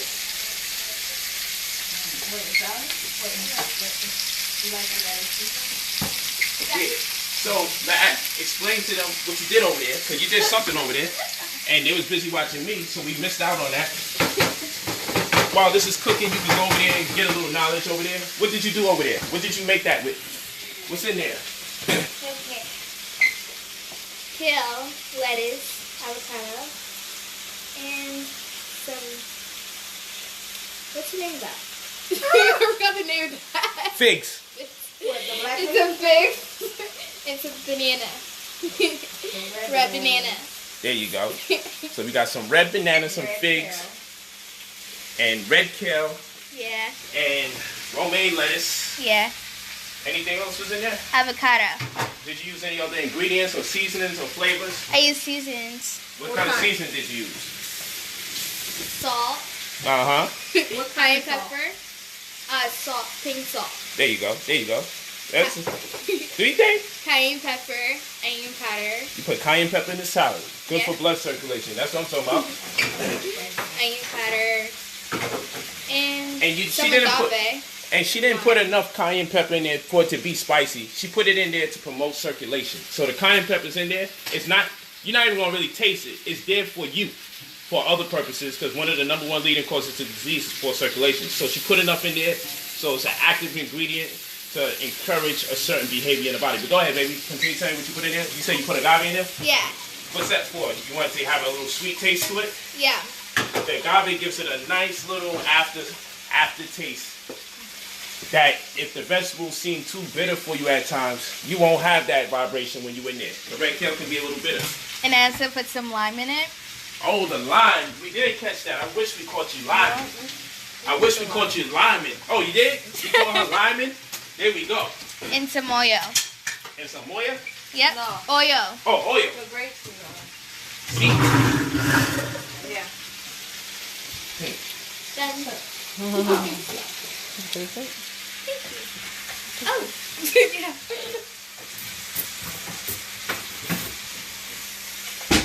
Here you go. Careful.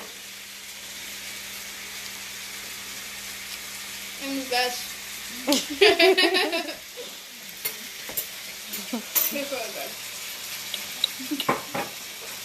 Okay.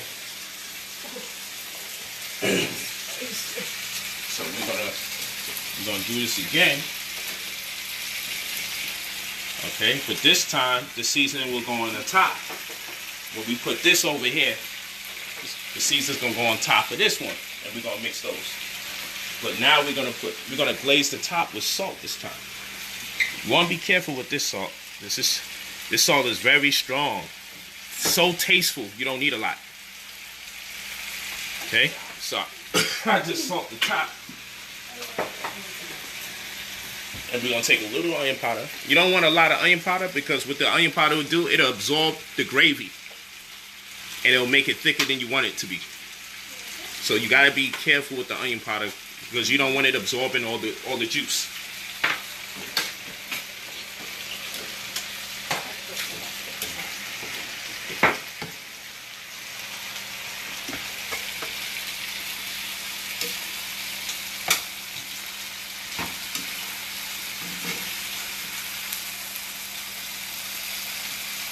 Okay, how we looking out there, y'all?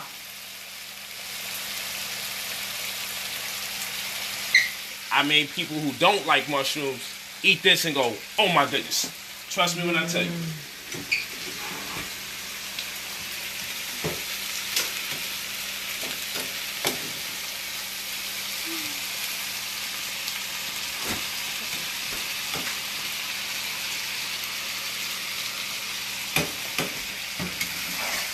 Okay, almost there. Looking good. So now what we gotta do, we gotta throw my ginger there. Throw a little ginger. But this is where we want the real ginger action. We want it right here when we dump off this next set of food.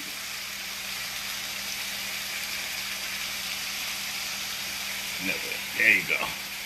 Because we want to protect our prostate. We want to protect the wombs in the household. That's what we want to do. While this is cooking, we're going to throw a little Just a little salt there. Not a lot. Just a little salt there. Not a lot.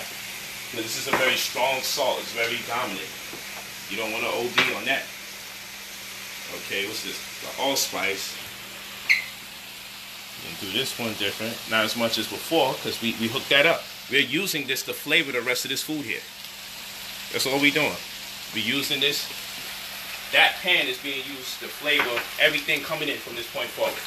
And that's how you do every layer. You use the last layer to flavor the next layer. Now this, you're going to see way more gravy.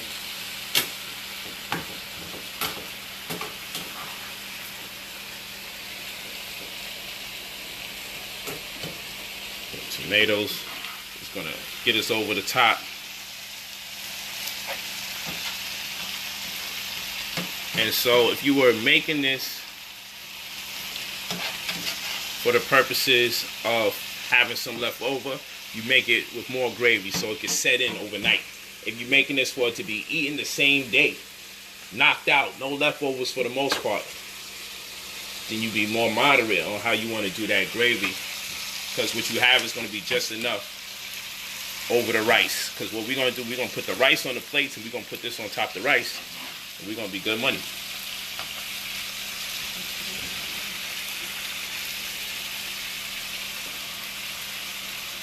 See how black that is? I'm sharing with you my darkest secrets. Look at that. Look at this. Look at that gravy now. Look at that. Look at that. Woo, woo, look at that. This one just about done. So when this is just about done, guess what we do? We're going to throw this over here. The one that's done first, normally the smaller pan. And we're going to share love. Because I want consistency. My motto of consistency. Wow. Now look at that. Look at that. Look at that. It's a beautiful thing. What's up with that? Oh yeah, we're gonna get that. So I got This dude right here. You're supposed to use everything. Look at you. Don't worry about that. This is the type of stuff I like when I gotta make a little extra something to something run out the next day.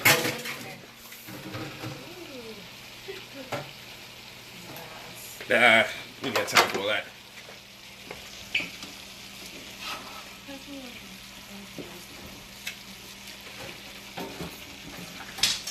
Look at that.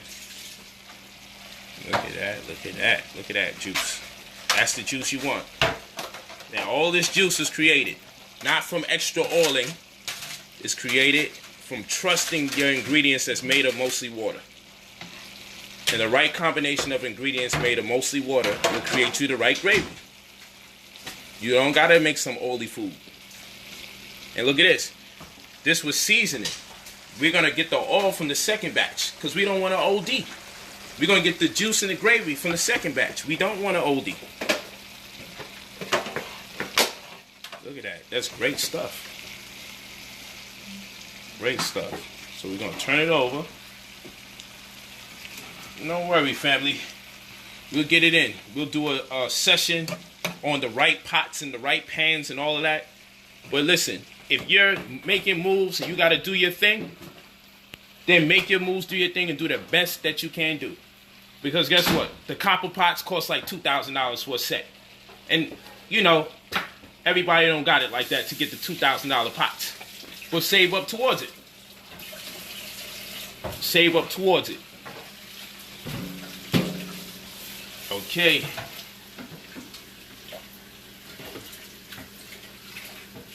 So I'm not just pouring this in because it's done. I'm pouring it in such a way to ensure the fact that the properties is being equally distributed. Man, and you kind of want it right when it's steaming like this, man. I love it when it's like this. And look, the juice is going to go down. And what looked dry is now nice and moist. It's great stuff. Now I'm going to turn it over.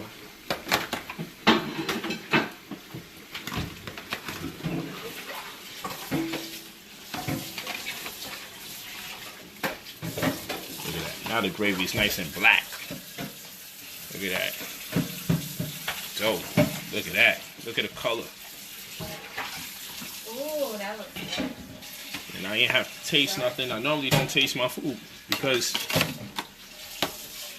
that's just who I am. I know what I'm doing. It's a spirit. It's a vibe.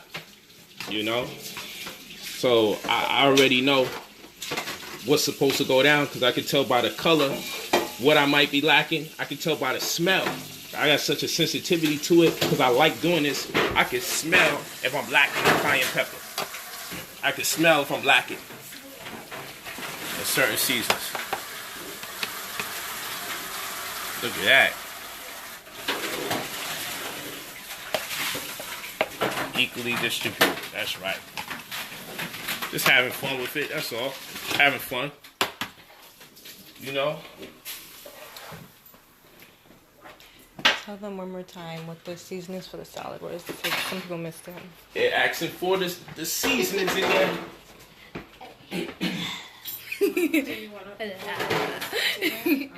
Yeah, we Salt, do it in front of them. pink salt, cayenne pepper, onion powder. Yep, that's it. Salt, cayenne pepper, onion powder, I forgot the lime. lime. Oh yeah, lime, agave. Lime, agave. Oh yeah. Oh yeah. I love when she says oh yeah. I don't see it like that. Yes, you do. You say oh yeah. I say oh yeah. You say oh yeah. Thank you, baby girl. You're welcome.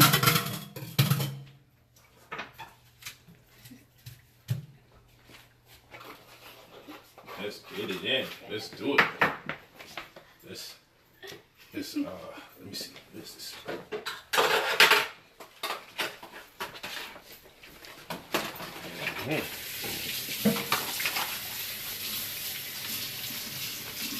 Like you said, we want shelly rice. We don't want that fat soft rice. Because you know what's dope about it? Sometimes I'll take that rice now, and I won't even be done. I'll take the gravy from this. That's if I want to make stir fried rice, I would do that like this, and I would make this with extra gravy. Then I would take the gravy, pour it in here, put a little oil, and then I'll just stir fry the rice, and give it a whole different taste. You know what I'm talking about? That's fun. And then when it's leftovers, that's the way I cook the rice. When it's leftovers, I stir fry the leftovers. You know, and I add the peppers to it. It's crazy. It's like when we used to order beef and broccoli, and we used to get the bell peppers and everything with it. You know what I'm saying? Or the pepper steak, and you just mix it with the rice. That's how we get it. So yeah, sometimes I'll make gravy and excess, put it over here. Then I would take the rice from over here, and I would stir fry it to just give it that flavor. It's all about just infusing the rice with that flavor. That's what that's about. Powerful stuff. Woo! So now what we're gonna do? Look at this rice one more time. We're gonna pour it into this pan. Look at this rice. Let's get a shot of this rice. And you know we clean as we go. That's strategy in the kitchen. Clean as you go.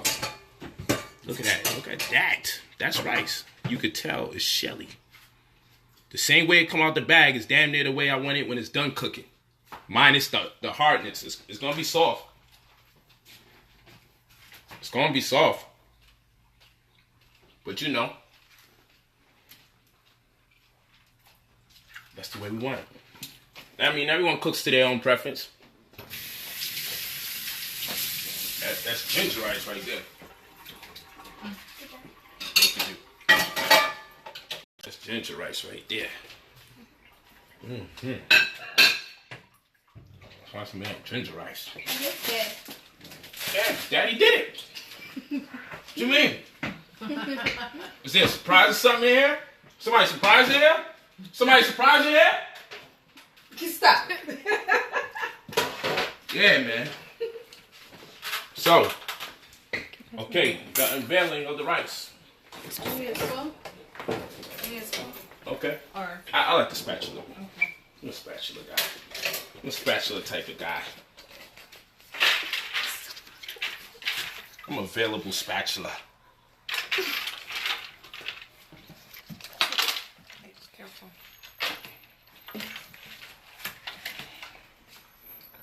Okay, so now I need the spoon. What's wrong? Because it's square. What's wrong?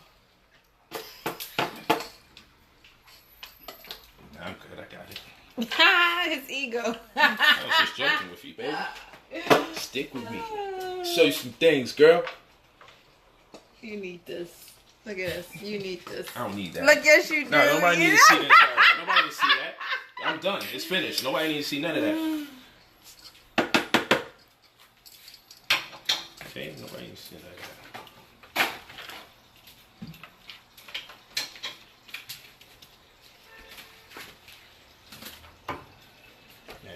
Ginger there. This is health waiting to happen. Okay, we gonna save those contents for my stir fry. So now, let me show you. Now, normally what I would do after this, I would put onion powder on this, and I would mix it up. And you know what? I believe in seasoned rice. You know, some people just make rice and then whatever you cook is what's going to go along with it. I grew up in a rice household. We ate rice all the time. But what we didn't do, I ate rice with everything. But what we didn't do was season the rice. So now that I got my personality embedded into the strategy, I like to season my rice. I like to know that someone could just eat my rice by itself and be like, damn. You know, because if that happens, then the food is like, you don't know if the rice is the compliment or the rest of the food is the compliment. I don't want you to be like, well, that's the rice and that's the food. I want people to say, man, I just want more rice. Because that's when I feel complete. So I always got to season my stuff. I don't need much of this, so watch this. So what I do with that, put it in one corner, put it in the next. Don't really need, I'm doing this because of what its value is to us when we eat. That's all. But the onion powder, we're going to put that in there. We're gonna put that onion powder in there on the rice. That's what we're gonna do with that. And we already got the ginger that was boiled in here with it. Okay. We already got the ginger there, so that's good money. And again, if you was here, you would be able to smell it. And then what we're gonna do, we're going to add the pepper steak to it on a plate of food. But you know, like I said, it's all about making sure. I mean, look at that piece of ginger now. It's something so soft and so good when you're eating the rice. When you're eating the rice, you got chunks of ginger that you're gonna eat, which is very good for you. But you're not gonna really, on the average, get people to eat chunks of ginger. But this particular situation, you will eat chunks of ginger. It'll happen. And you want it, because chunks of ginger, if you were to chew a piece of ginger every day, you have little to no health implications. But just because of how it jump starts the furnace in the human body. It's almost like a candy kind of vibe when you boil it in with the rice like that. As long as it's small chunks. Some chunks will dissipate. Others will stay there and it becomes kind of like candy. Real soft and kind of gooey. Like a gummy bear almost. But ginger flavor. It's real dope.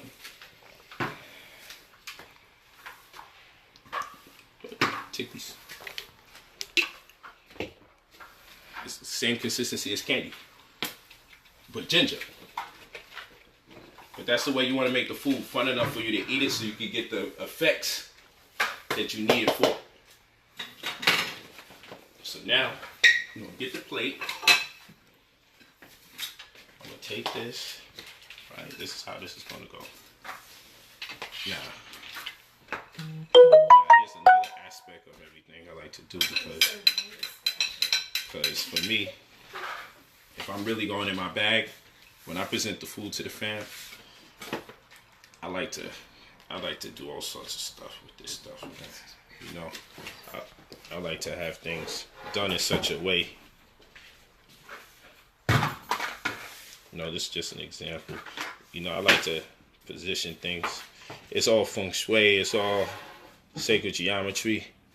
You know, you go to a 5-star restaurant, they give you giant plates with sensitive food, and you think you get a little bit, but it's really a large amount because the contents of the food, you know, if it's nutrient packed, you'll be full because the food is feeding the cells.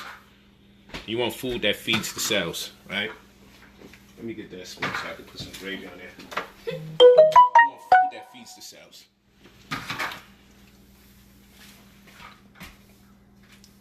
So what I do, I get some gravy content. Just messed up. We're gonna worry. And then what we'll do with that, right? Yes, it's that deep. If you wanna go all the way in, because you want someone to see the food and be in awe at the presentation too. Yep. You feel what I'm saying? You want the presentation to be like, okay, someone took the time out to make it look this way. That's what you want. You want someone to say, someone took the time to make it look this way. You trying to hide it from everybody? I was trying to open it. Look, you trying to hide it. Alright, so, and then what I'm going to do, I'm going to just create a little fortress around the food. And again, this is if you're taking food to the next level, you want to serve it in such a way that whoever you give it to feels the love. Like, yo, this person took the time out to demonstrate one of the 5 platonic solids because its energy's in shape. And so now, voila. See that? And then now the person you serving, it's like, yo, this person loves me. Because you know slop. You know when someone, I don't feel like even feeding y'all. All y'all do is make me slave over the stove all day. Versus, well, okay, well, damn. You know what I'm saying? This, well, damn. That's what this make you say. And then, pardon me, I'm gonna. And then, you know, we bust out the good wine. You feel me? And you make sure you have some coconut water there. We got more straws. Make sure, you know, you serve this with some coconut water. Put it right here. And we good. Yeah, put it right here. I can't watch you do this. Killing time on the street. That ain't easy. Yeah. And then you're going to take this when you're done. We make coconut milk. Put it in the blender. There's so many things we could do. Yeah, look at that. Look at that. Whoa, look at that. Look at that. Look at that. Some serious meal.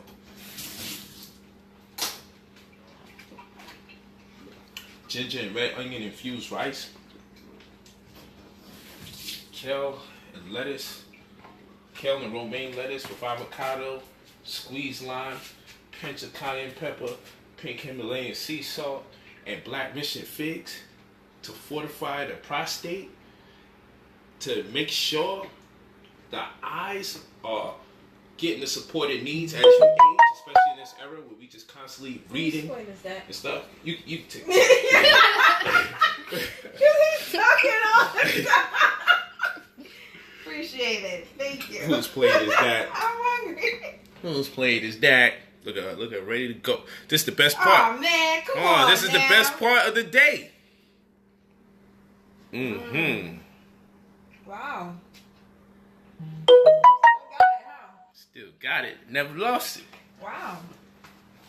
No, this is really good. The texture of it is really good too. Mama hungry. Yes.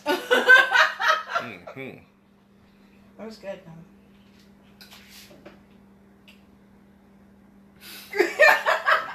Yeah. Talking about. Just got the approval. I gotta make more plates. We did good on the rice too. Man, thank you so much. Because, like I said, for me, if I'm cooking for me exclusively, which I kind of did that for today because of the spirit, I told her I like my stuff shelly, but soft. You know, I don't want it to come out like, let's say you make a muffin, and it's hard exterior, and then when you bite into the muffin, you taste the goo. It's like, you didn't do it right? But me, Whoa. you taste the ginger, you just cut a piece. That's good. And then wait, I just taste the salad. Oh yeah. Listen. Hey, do that again. That's right. We did it. That's good teamwork right there. We did it. Did a great job. Wow. She was meditating over there. Did a good job. Love you so much. Great job. You always find the salad though. And you know she makes lentils and all sorts of stuff.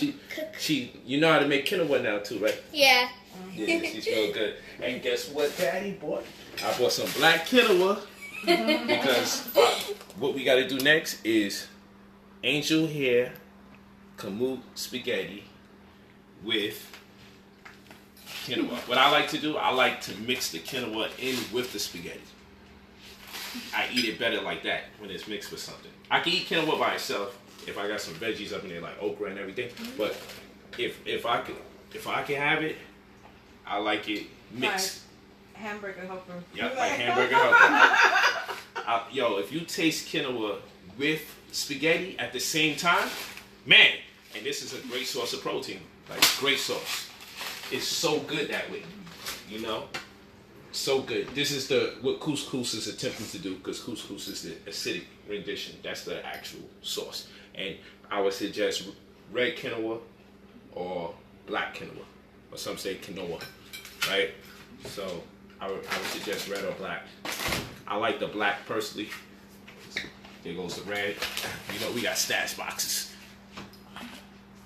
Red quinoa. And you know what? Once you eat red or black, a lot of the times people eat red or black, then when they eat white, they be feeling a little nauseous. Mm-hmm. And once you start going on red or black, it tends to have an effect on you for whatever reason. So, that's what's going on. I'm going to make our plates right now. Mm-hmm. Right. I'm like, I'm going to watch Eminet eat. Exactly what I was thinking. I know you. And you know, it's like going to the restaurant. There's a time when you have black cloths and there's a time when you have white cloths, depending on what you're wearing. You know, that's a little etiquette for people. So you can see if food is on you. You got a black dress on. You know, do you want the white cloth or the black cloth on you? You know, so same way, the food, when I'm serving dark meals, I like the plates bright. When I'm serving bright meals, I like the plates dark. Because it's part of the presentation, it's the aesthetics. This is a different side of Brother Polight here. A whole different side. But you know, that's how we gotta do things. That's how you gotta do things. Like I said, this is nutrient packed, so even if it looks like a small amount of food, you're getting a lot out of it. It's nutrient packed. It's designed, the food was made and designed for the purposes of making sure it meets our criteria for what we need to function as conscious beings. These are energy meals, so you don't have to worry about after you eat it, fall asleep. These are not itis plates. These plates have nothing to do with the itis. So you make it like that. It's just like how you look in a restaurant. You say, yo, how come they giving you that little scented thing? But trust me, it's the way it looks, but it's really a lot of food. Now me, I'm a savage. So I'm gonna need a giant plate, and my whole plate is, I'm just a savage. But this is something different. I eat a lot when I do eat.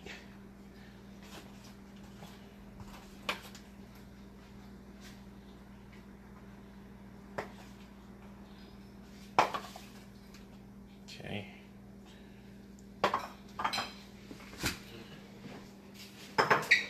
Which I don't know, right? Now, when I met her family was making black Chinese food. They was making egg rolls and everything. Spring rolls. Spring rolls, yeah, pardon me. And I was like, yo, what the? And everybody used to come to my bookstore, hoping she came in with a pan of they fried rice and everything. Yeah, baby. Yo, she used to do that. So we gotta talk to Riot and tell her, get back in the grind. Yeah. Cause she got skills on the low. She just be playing games. And I think that'd be cool to teach the community how to do some of that stuff the vegan way. That'd be a real nice thing to do.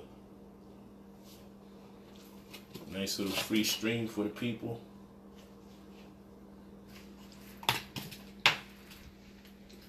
And like I said, this meal was created to protect the sisters' wombs, younger and older.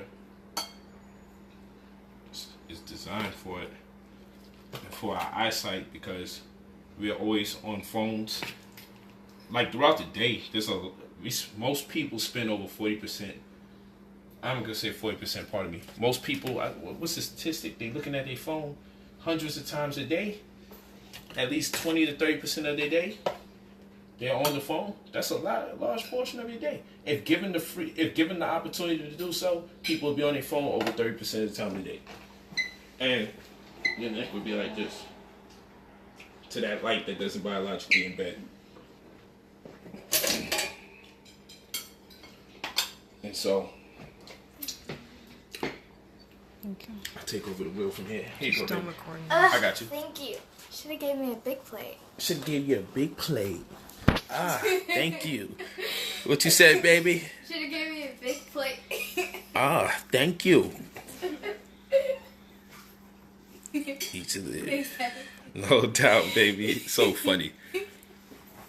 Thank you, thank you. Mama don't talk when she eat.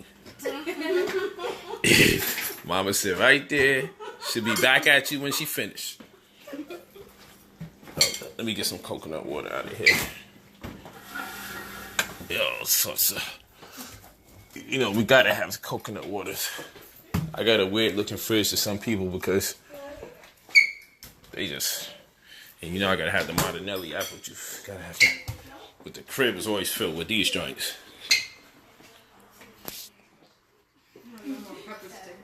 You're making me feel malnourished, sir.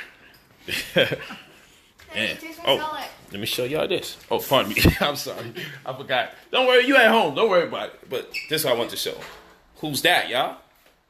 Come on, man. Y'all better recognize. Turn the light on TV over there. Y'all better realize who's that. Who's that? Of course, that's the man. Dr. Sabi, my teacher. He used to love this food too now. That's right. He loved when somebody cooked that food. Who's this? Come on, y'all. Look how we do things. Vegan sexy. Who's that now? Come on. We don't play games in this. The artwork got to be on point. Whew. The artwork has to be on point. Trying to watch a movie with the family. Look at that. Hold on. There we go. Fire.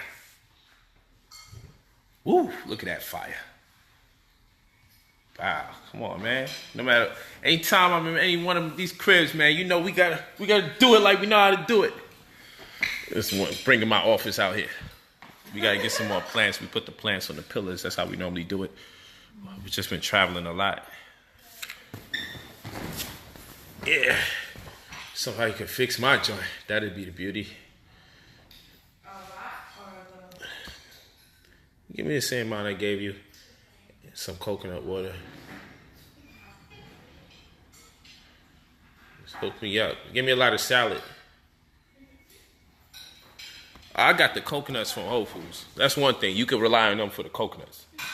Yeah, so coconuts are so abundant on planet Earth. We ain't really got to worry about them right now, messing around with it.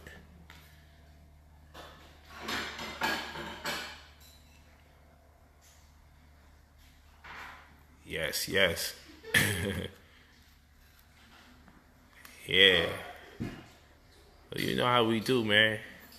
All of our vegan legends. We got pictures all over here, man. Take your time. We can show you something.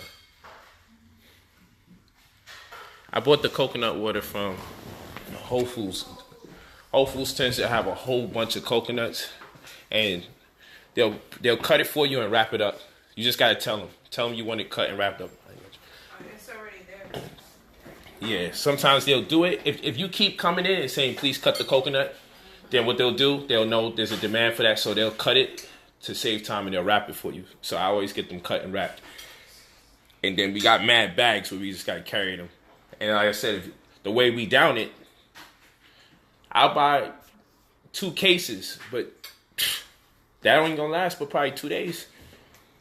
Because the amount of coconut water that I have to drink is going to be 2 to 4 a day. And I'm strict with mine, so I'll do 4. But I suggest anybody who buys any coconut water at least buy 2 to drink the same day. It's a very delicious water, man. But more importantly, it's filled with the electrolytes.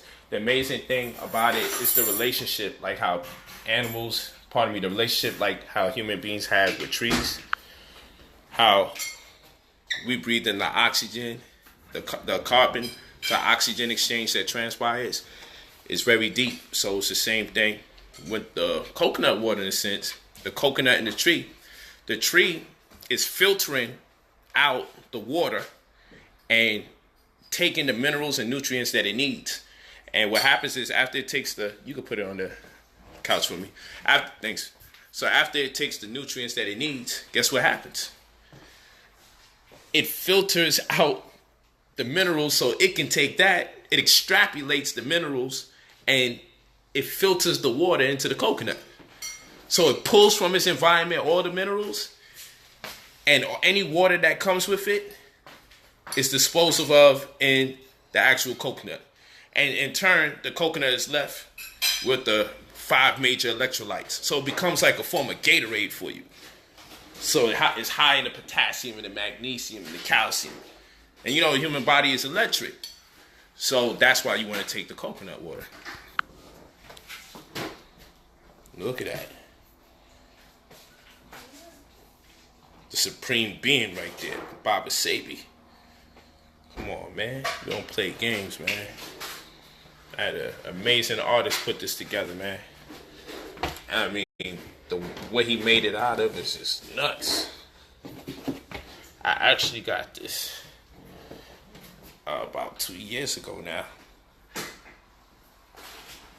I never tried coconut water, but I will tomorrow. Please do, Sarah. Please do. And get it out the coconut. Don't do yourself a disservice and drink coconut water for the first time out of a bottle. Plastic bottle. Especially them little carton container ones. You know, if you gotta do it, you gotta do it. But I mean, if you taste the same drink out of a glass bottle that's in a plastic bottle, you will taste the difference. And such is the case when it comes to coconut water. You'll taste the difference automatically. Baba Sabi. Look at baby girl. Look at her hair, man. I love her hair so much. You come a long way. Who did your hair? I did. You did? Yeah. It came out good. Mom helped. Mom helped. Came a few seconds later. Mom helped. I forgot she was in the kitchen. It looks beautiful, baby. Thank you. Same crud. That's what's up. Yeah. Eating that food. This is how I'm so happy to see my baby eat like this. This means a lot to me. Always worked hard to get in a position where you can eat like this. And you know what? She don't like when outsiders make peppers. Yeah, she don't. I know. She will be like, oh no, thank you. Yeah. Show them that tea you were so excited about getting today when we went food shopping. Hello, Pastor. The white guy in the store was like, what's up with her? I said, what do you mean? Nobody her age likes tea. She's excited. I'm like, somebody her age does like tea. You just met her. There we go. She liked this. Baby love teas, man. It's really good. I would choose tea over juice. Oh, yeah, that's true. She got an old soul. But more importantly, not so much she got an old soul. She was raised a certain way, so her palate is different. She got a different palate. And she's still a child. She's still going to like her junk food, so we make accommodations to find the versions that would be best for her. You know? So we get as much healthy junk as possible for this one right here. Like the thing that scared me today, and your mama said, no, this is good. I'll be getting her this one. what was that? Yogurt. Yeah, the ice cream thing. I'm like, yo, what the hell is? I mean, it was like, calm down. This is good. This is. I was like, yo, I'm like, Yeah, you showed me like. I'm like, yo, you letting her put this in here, yo? Like, I've been gone for a little something, and like the diet is changing. Like, I was losing my mind. She's like, nah, this is good. Calm down.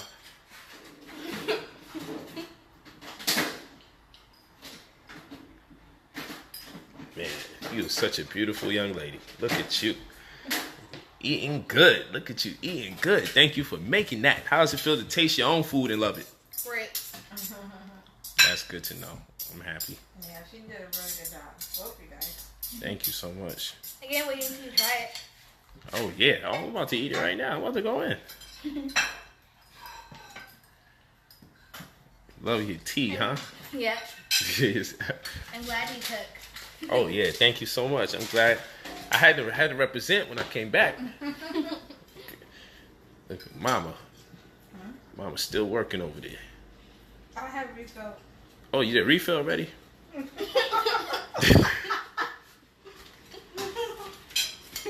comments.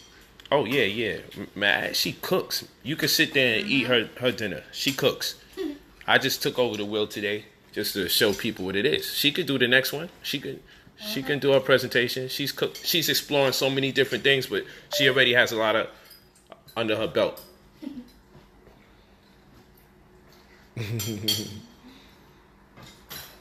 Man. I think the great way to cook is to cook with love. Cook with love. That's right. If you don't have love, then don't cook. That's right. Yeah, you could drink coconut water at any time of the day. I mean, there's some hours that's more ideal, but that's in the case of any healthy drink per your circadian rhythm. But idealistically, man, you need to drink that. If you ain't never had none, any time of the day is good for you at this particular moment.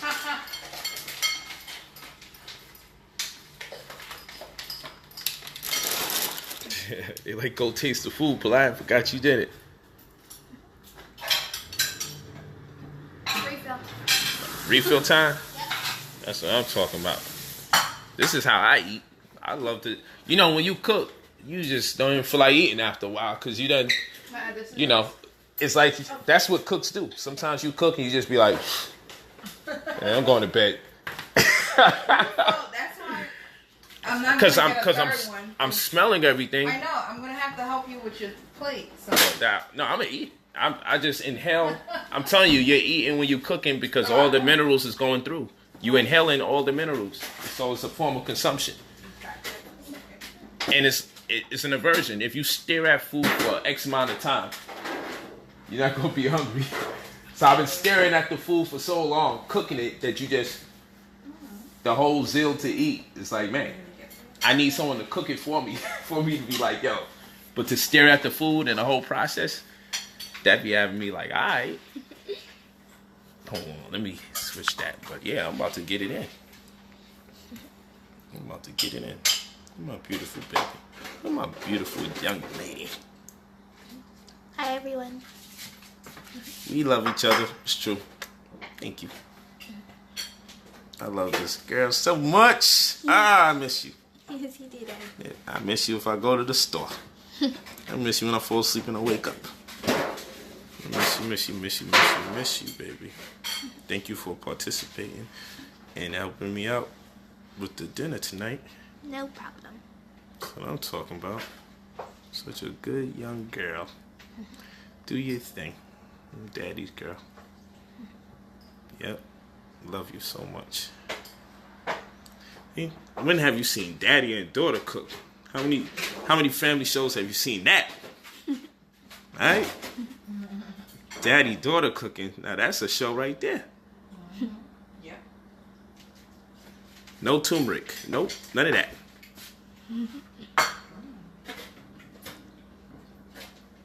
Mississippi in the building. Peace, Elmo. You want a salad today? Yeah. Baby girl doubling up. I gotta eat my plate before there's no food. We got two double or nothings in here. Save some for your older sister. She coming through. That means I have to make more because. You hear that? Yep. So when you smelling the food, you getting full. But like I said, I don't want y'all to see me turn animal because once I start chewing, it's a wrap. Because what excites me is to know what's in the food. You know, that's the most exciting part of the whole situation. I'm just ecstatic about knowing that I'm actually eating everything the way I would like to eat it. You know, it's, you know, when you purchase food from other places, sometimes when you purchase food from other places, you're a little disappointed because even if it tastes good, if you're in the holistic line, you're like, man, I wish they would just do it this way or do it that way. Like, I even find myself, I go to restaurants, and I do my best not to be a nuisance, but I'll carry my own ingredients. And next thing you know, when the food come out, I'm like, no disrespect to who made the food, thank you very much. And then, wow, all on the counter, all my salts, my spices. And now I'm hooking this joint up. Like, yo, at least if I can get the herbs in here, I got to have a peace of mind about the food.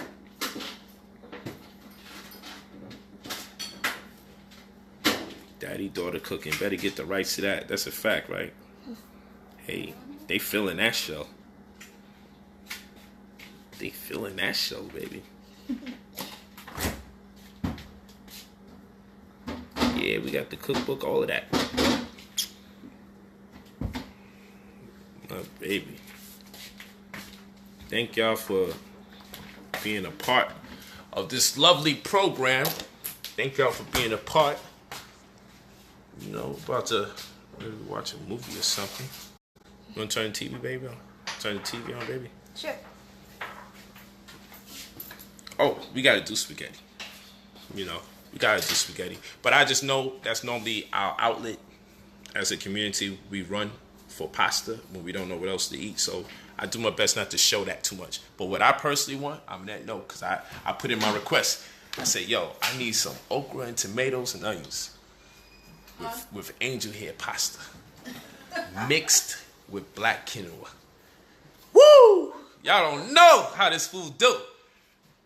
Y'all don't have a clue. Yeah, I have no idea.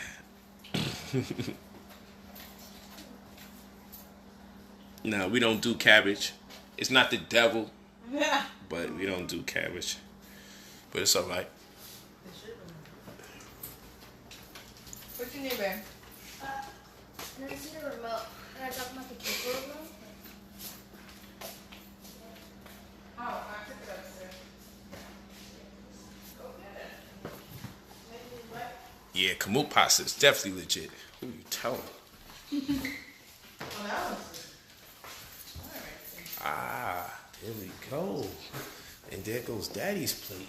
Oh, yeah.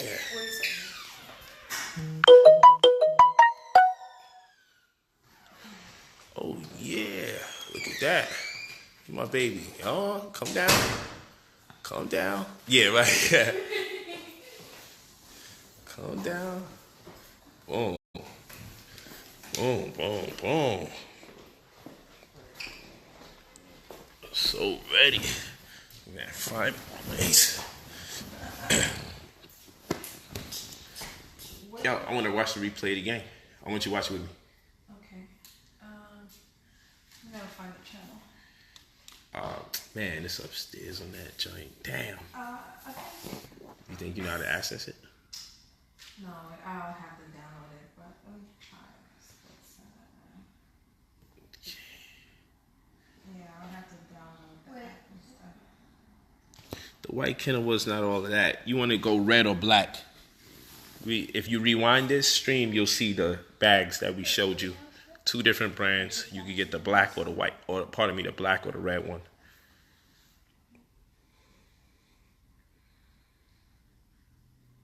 No white foods at all. You already know.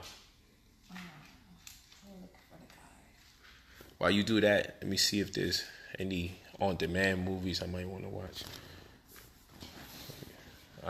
Ain't too much time. I get to sit down and watch me a nice little flick. So let's get it in.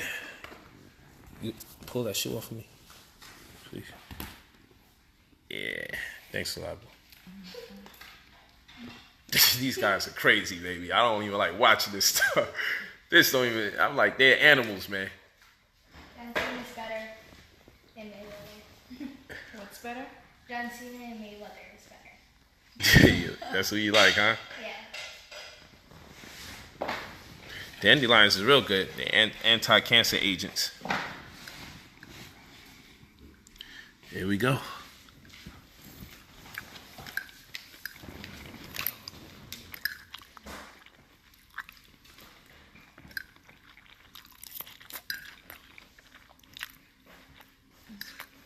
This time what I was using? Mm. No, sometimes.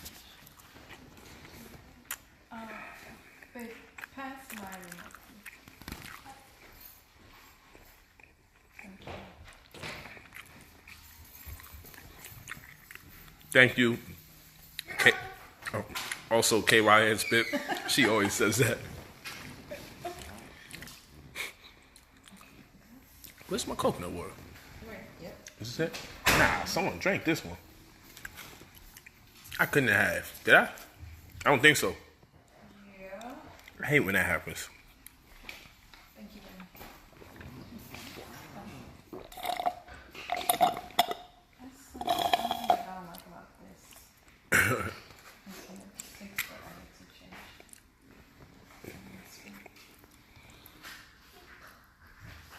Oh yeah, definitely. I'm trying to change this. Baby, can you see the coconut water in there for me? Thank you. You're welcome, Miss Raette, who don't want to be on camera. Like you're the only one that got a robe on at this time of night in your house. She always acts like a prissy New Jersey girl from UK. That's an inside joke. Thank you. Thank you. You put the volume on, babe?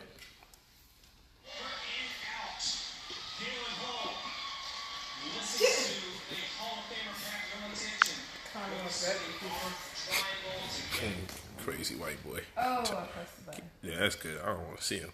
Oh, no, I'm going to switch the box again. This mess is messing up. Yeah. Okay. You know, we got to do that just because I get to sit down and chill. Oh boy.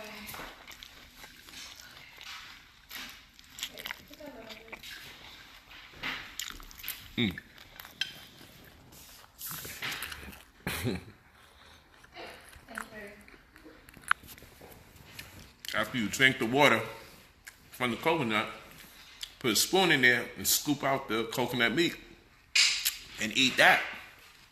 And if you really fly, you can make furniture out of the rest of the coconut. In Thailand, there's so many coconuts out there.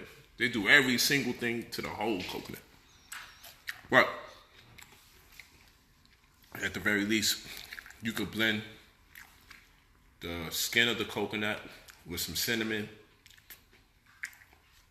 And if you choose maple syrup grade B, even if you like agave, maple syrup grade B will most likely give you a better taste for that type of product. So take the coconut meat, put it in the blender, and you can mix it with coconut water or regular water, alkaline water. Put some cinnamon in there, put some maple syrup in there, and blend it away. And you'll have some real good coconut milk. I guarantee you that. And it will taste better than anything that's store-bought. Promise you that. It'll be delicious. Yeah, the brown hairy coconuts are good. I like the young coconuts, the Thai coconuts. Those are real good, but you can't lose.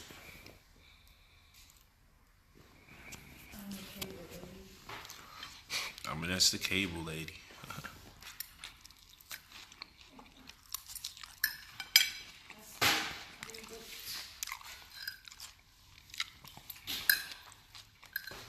It's good with the figs in there.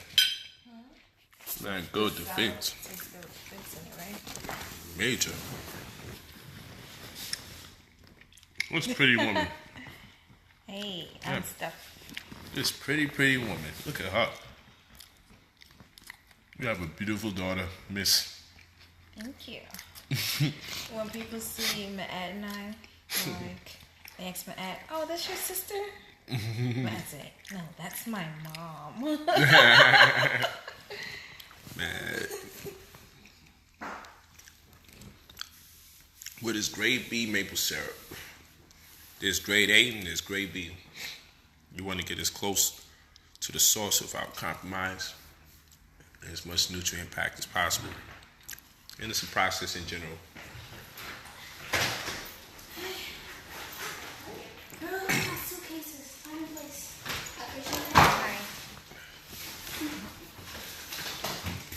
Yeah.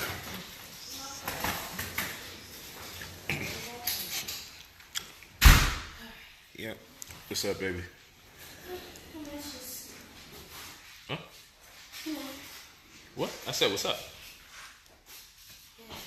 What the hell? I'm on live. No weird stuff, man. No weird stuff.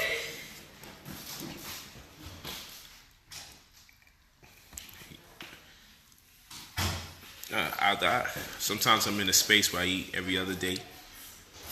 Other times, once a day.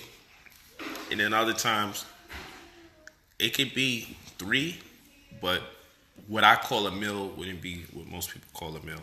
They would be like, that ain't no meal. Because I might eat something that's blended in juice, but I might feel it's so thick, it's a meal. I would call it a meal. Like I might have quinoa. I might make quinoa milk and drink that. For me, that's a meal.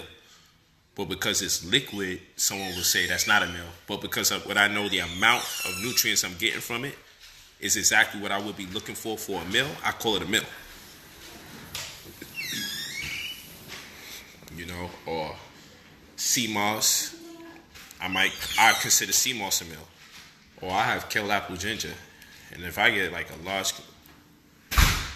tub of kale apple ginger and I drink that, for me, that's considered a meal as well. So it's not limited to if it's just liquid. It depends on what kind of liquid. If it's water, I don't call it a meal.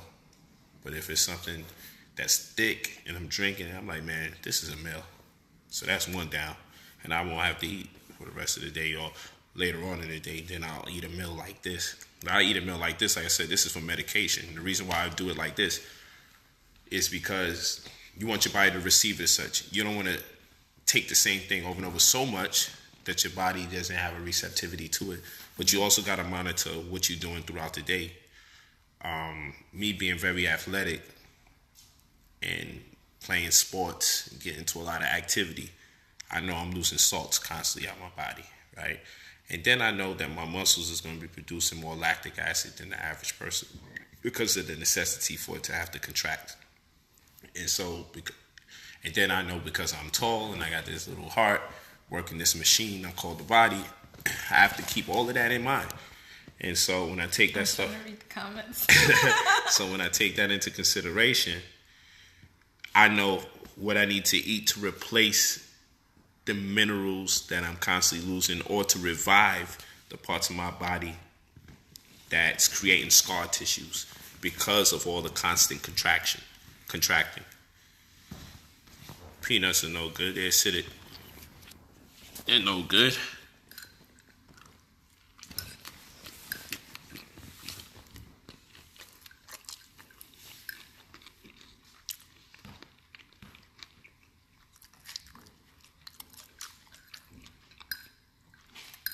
Yeah, Trader Joe's might carry it. Whole Foods definitely carries it. What's that?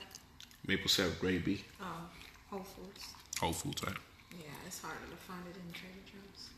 Them red bananas, maple syrup grade B, these are different things that's just like, you gotta go to. For sweeteners in general, stevia is like the best. Mm-hmm. But if it's about flavor, but you still want to have some kind of health representation, then maple syrup grade B. Agave, I feel, is a little compromised. You know, once I start seeing it just showing up in any store, I start feeling the weight. But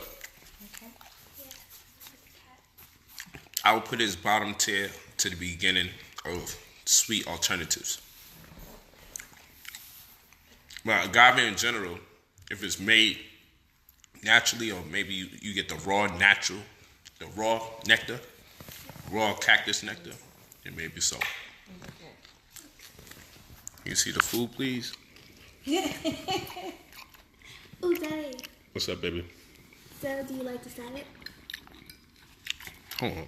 What did you ask me? Do you like the salad? Of course I do. What's wrong with this girl? Look at my beautiful, beautiful You did a good job? ladies in my life. Of course you did a great job. Of course. You are always phenomenal. I like sweet and spicy mixed together. I know. At your age, you are amazing. This salad, I wish y'all could taste this salad. And I mean, look how colorful the plate is, man. Right. This plate is colorful. It's beautiful.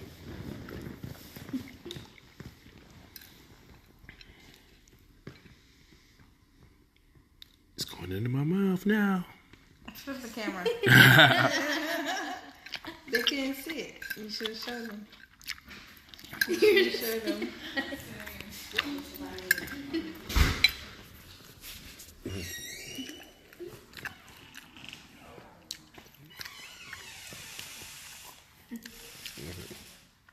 Ain't this the way you want the house to be? You turn around and see your face right there. Deified. Told you the black woman is my God. When you put up the images of the gods that we worship in the house. You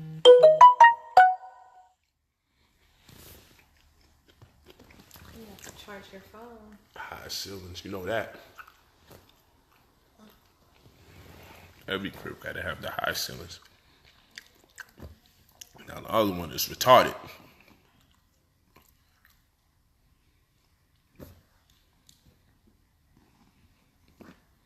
I be having Whole Foods open up the coconuts, but Aminette, she got some damn skills. Aminette do all sorts of damage. I'm not. Aminette's Caribbean, so there ain't nothing stopping her from cracking no coconut. Let alone some Negro. Machetes and all that. Negro act crazy. She crack the Negro over the head. Like, this is what she do. Oh, you silly.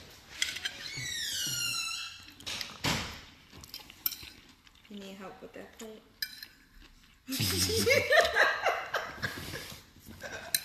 That ain't playing. I love the appreciation for the food.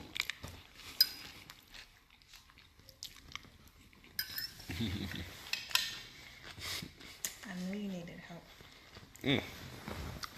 Good. I'm enjoying it. I was gonna say sorry, but hey, I have the right to eat in front of y'all. I cooked.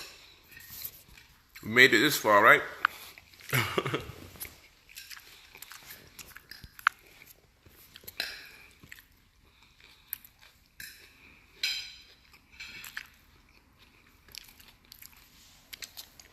What's your profession? You said that you're an athlete. I see you have a lot of followers. I found this off of a share on vegans. Nah, I'm athletic. I write books. I do comparative studies of monotheistic religions in retrospect to them being influenced by cultures of antiquity. Right now, I'm managing artists and I also mentor people in holistic health and in finance, in the sports, music, and entertainment industry. But I also do lectures on the same subject matter. And I have my approach towards raising the consciousness of our brothers and sisters. Very unique fashion. I'm a little flashy, or very flashy in many people's opinion, but I do it as a marketing strategy to cater to the demographic Look at this. that uses material gain as a barometer to discern if they should listen to a person who's imparting wisdom to them. Aminette is from... What the heck? I don't know. I just put the TV on. So Aminette got me watching, man.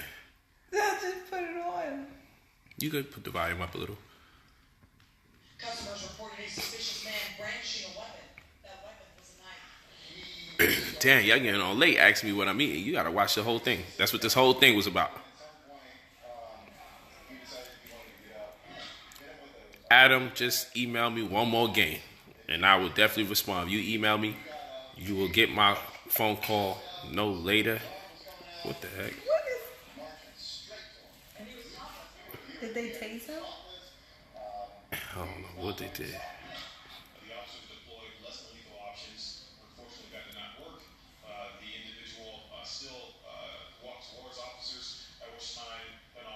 You know it's crazy. It's sad, but that was a black person. You already. It's crazy. The man apparently was carrying a backpack and it appears he also had a caged snake with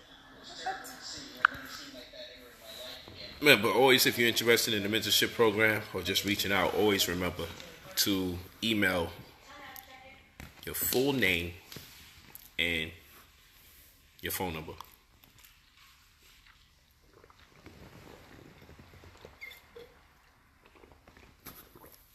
Yeah, man. We've been bodying these coconuts. Oh, yeah, it's plenty more in the kitchen. Plenty more. The whole kitchen be looking like this end of the night. Then we gotta go to phase 2. And that's eating the meat out of it. Right.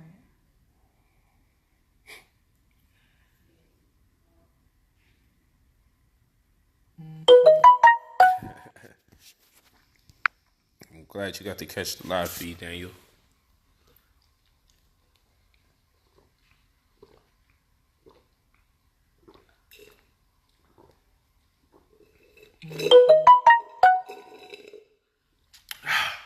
Coconut water is the best. I guess you can go on YouTube to find what you're looking at. Yeah.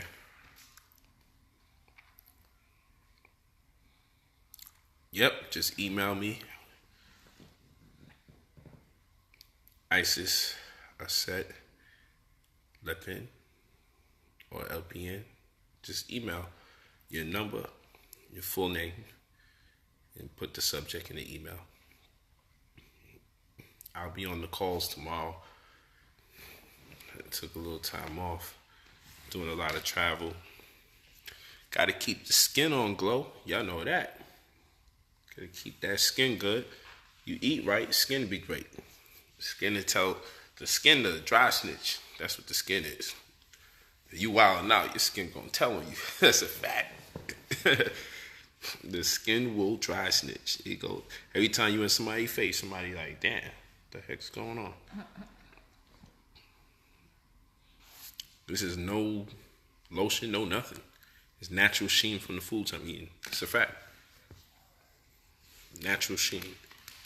Yep. That's not lotion or nothing. It's regular oils that comes from my skin. Don't use no deodorant, none of that. It's not an amazing feat. It's just a vegan attribute. I realize I didn't have to use deodorant. That's just what it is. I perspire like anybody else. But before I used to have yellow stains under the arms of my t-shirt. Especially after gym and school. I'm like, but it's amazing how much of a difference you see in yourself when you eat differently. It's truly amazing. It's a great, great experience. I would never want to cheat nobody of it.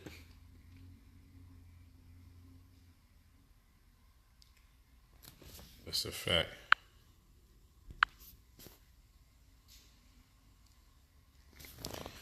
Yeah. So, we looking for a movie or something. And I mean, I be flying around a lot. So now it's starting to set in. I'm in chill mode now. I use so much excitement and energy to cook that food. Right now I'm in chill mode. Yeah, it's a fact. Yeah, but what people don't understand, when I was clearing my throat before, there's a number of different factors. One, I'm a speaker. I speak for a living. I speak a whole lot. So I got air going into my body and more than less than the average person. You know, only person that compete would be singers. You know, singers have a lot of air on into them, more on the average than what we're designed to do per se. And then when I get around cigarettes, I'm allergic to cigarettes. So when I'm in Vegas, especially, where you could smoke anywhere, oh my goodness, it stays with me forever. Yep. And I'm gonna tell you, if I cheat and I eat white rice, automatically. Now, white rice makes me cough. That's a fact. The mucus that it produces, it causes me to cough. And it used to be my Achilles heel. You know, every now and then I might want to eat some because I don't want to be so much on my path of what I eat that if I have to deviate or I'm somewhere else and I choose to eat something, it could almost kill me. But I'm not going to eat no meat. So I got to find something other than that meat to kind of balance the scale. So with that, I'll eat a little white rice. But then with that comes, it comes with all of that craziness if I eat that. So if it's white rice or if it's cigarette smoke or just talking for long durations of time for stretches like I got a lecture here, I'm doing a live stream there, I'm on the streets talking to the top of my lungs. Because when I'm doing all of that, it causes my voice to get hoarse. Then I'm at loss for saliva. Then I'm scratching my throat. And then I'm teaching again. I'm teaching another day. Then I'm talking another day. Then I'm mentoring people over the phone. You know, then I'm doing conferences. And like I said, I'm doing live streams. So after a while, I got that scratching joint. And when I give myself a break and I fall back, or y'all don't see me on the streams for a little bit, and I relax and I come back, you don't see or hear none of that. But you know, I'm not entitled to go through nothing physiologically or health-wise because of the truth that I know, you're supposed to never see or hear anything. And I'm not going to live by this standard. I'm going to just keep it 100 with y'all. Like, yo, listen. Sometimes I'm going to have a scratchy throat. I'm going to be like making that sound because I teach quite often. And sometimes I'm around cigarette smokers and I cannot avoid it, especially in places like Vegas. If you've been in Vegas, you know. You can smoke indoor, outdoor, anywhere. You can carry your liquor wherever you go. You could buy liquor from a store, from a bar, and you can leave with the cup, drop it off at another bar, pick up a cup of liquor from them, and walk outside, up and down the block. Yo, Vegas is a whole nother animal. So cigarette smoke, I am allergic to that. Like, if I'm around it way too long, I will be sick for a week and change. Forget me scratching my throat. Yeah, white rice definitely produces mucus, ISIS. White rice, forget it. If I get any white rice in my system, automatic coughing. Not after I eat it, but might be the next day. Then I'll feel it. It'll be hard for me to swallow when I wake up in the morning. And I used to be able to eat white rice all the time, but now if I had some white rice, I automatically feel the effect the next day. And that's because of the transition in the body. And sometimes you got to take a little garbage in there to balance it out in case someone feeds you something that you're not used to eating. You don't want to be in shock because one thing about eating right, the body loves it so much, it will deject poison. You can live and build an immunity off of poison. But once you start eating the right food consistently, the wrong air will have you sick. If you move to it's called adaptive disorder. There's climatic adaptive disorders as well, where they took birds that built an immunity to living in a toxic air environment and brought them to a more clean air environment, and the birds die almost effective immediately or way quicker than expected to die just because they are in a more cleaner environment. The clean air kills them because they've built an immunity to toxicity to such extent that good air becomes toxic to them. They don't know what to do with that. It has to come with garbage. And this is the withdrawal that a lot of people go through when they eat healthy. So people eat healthy and say, man, I get headaches when I be eating vegetables.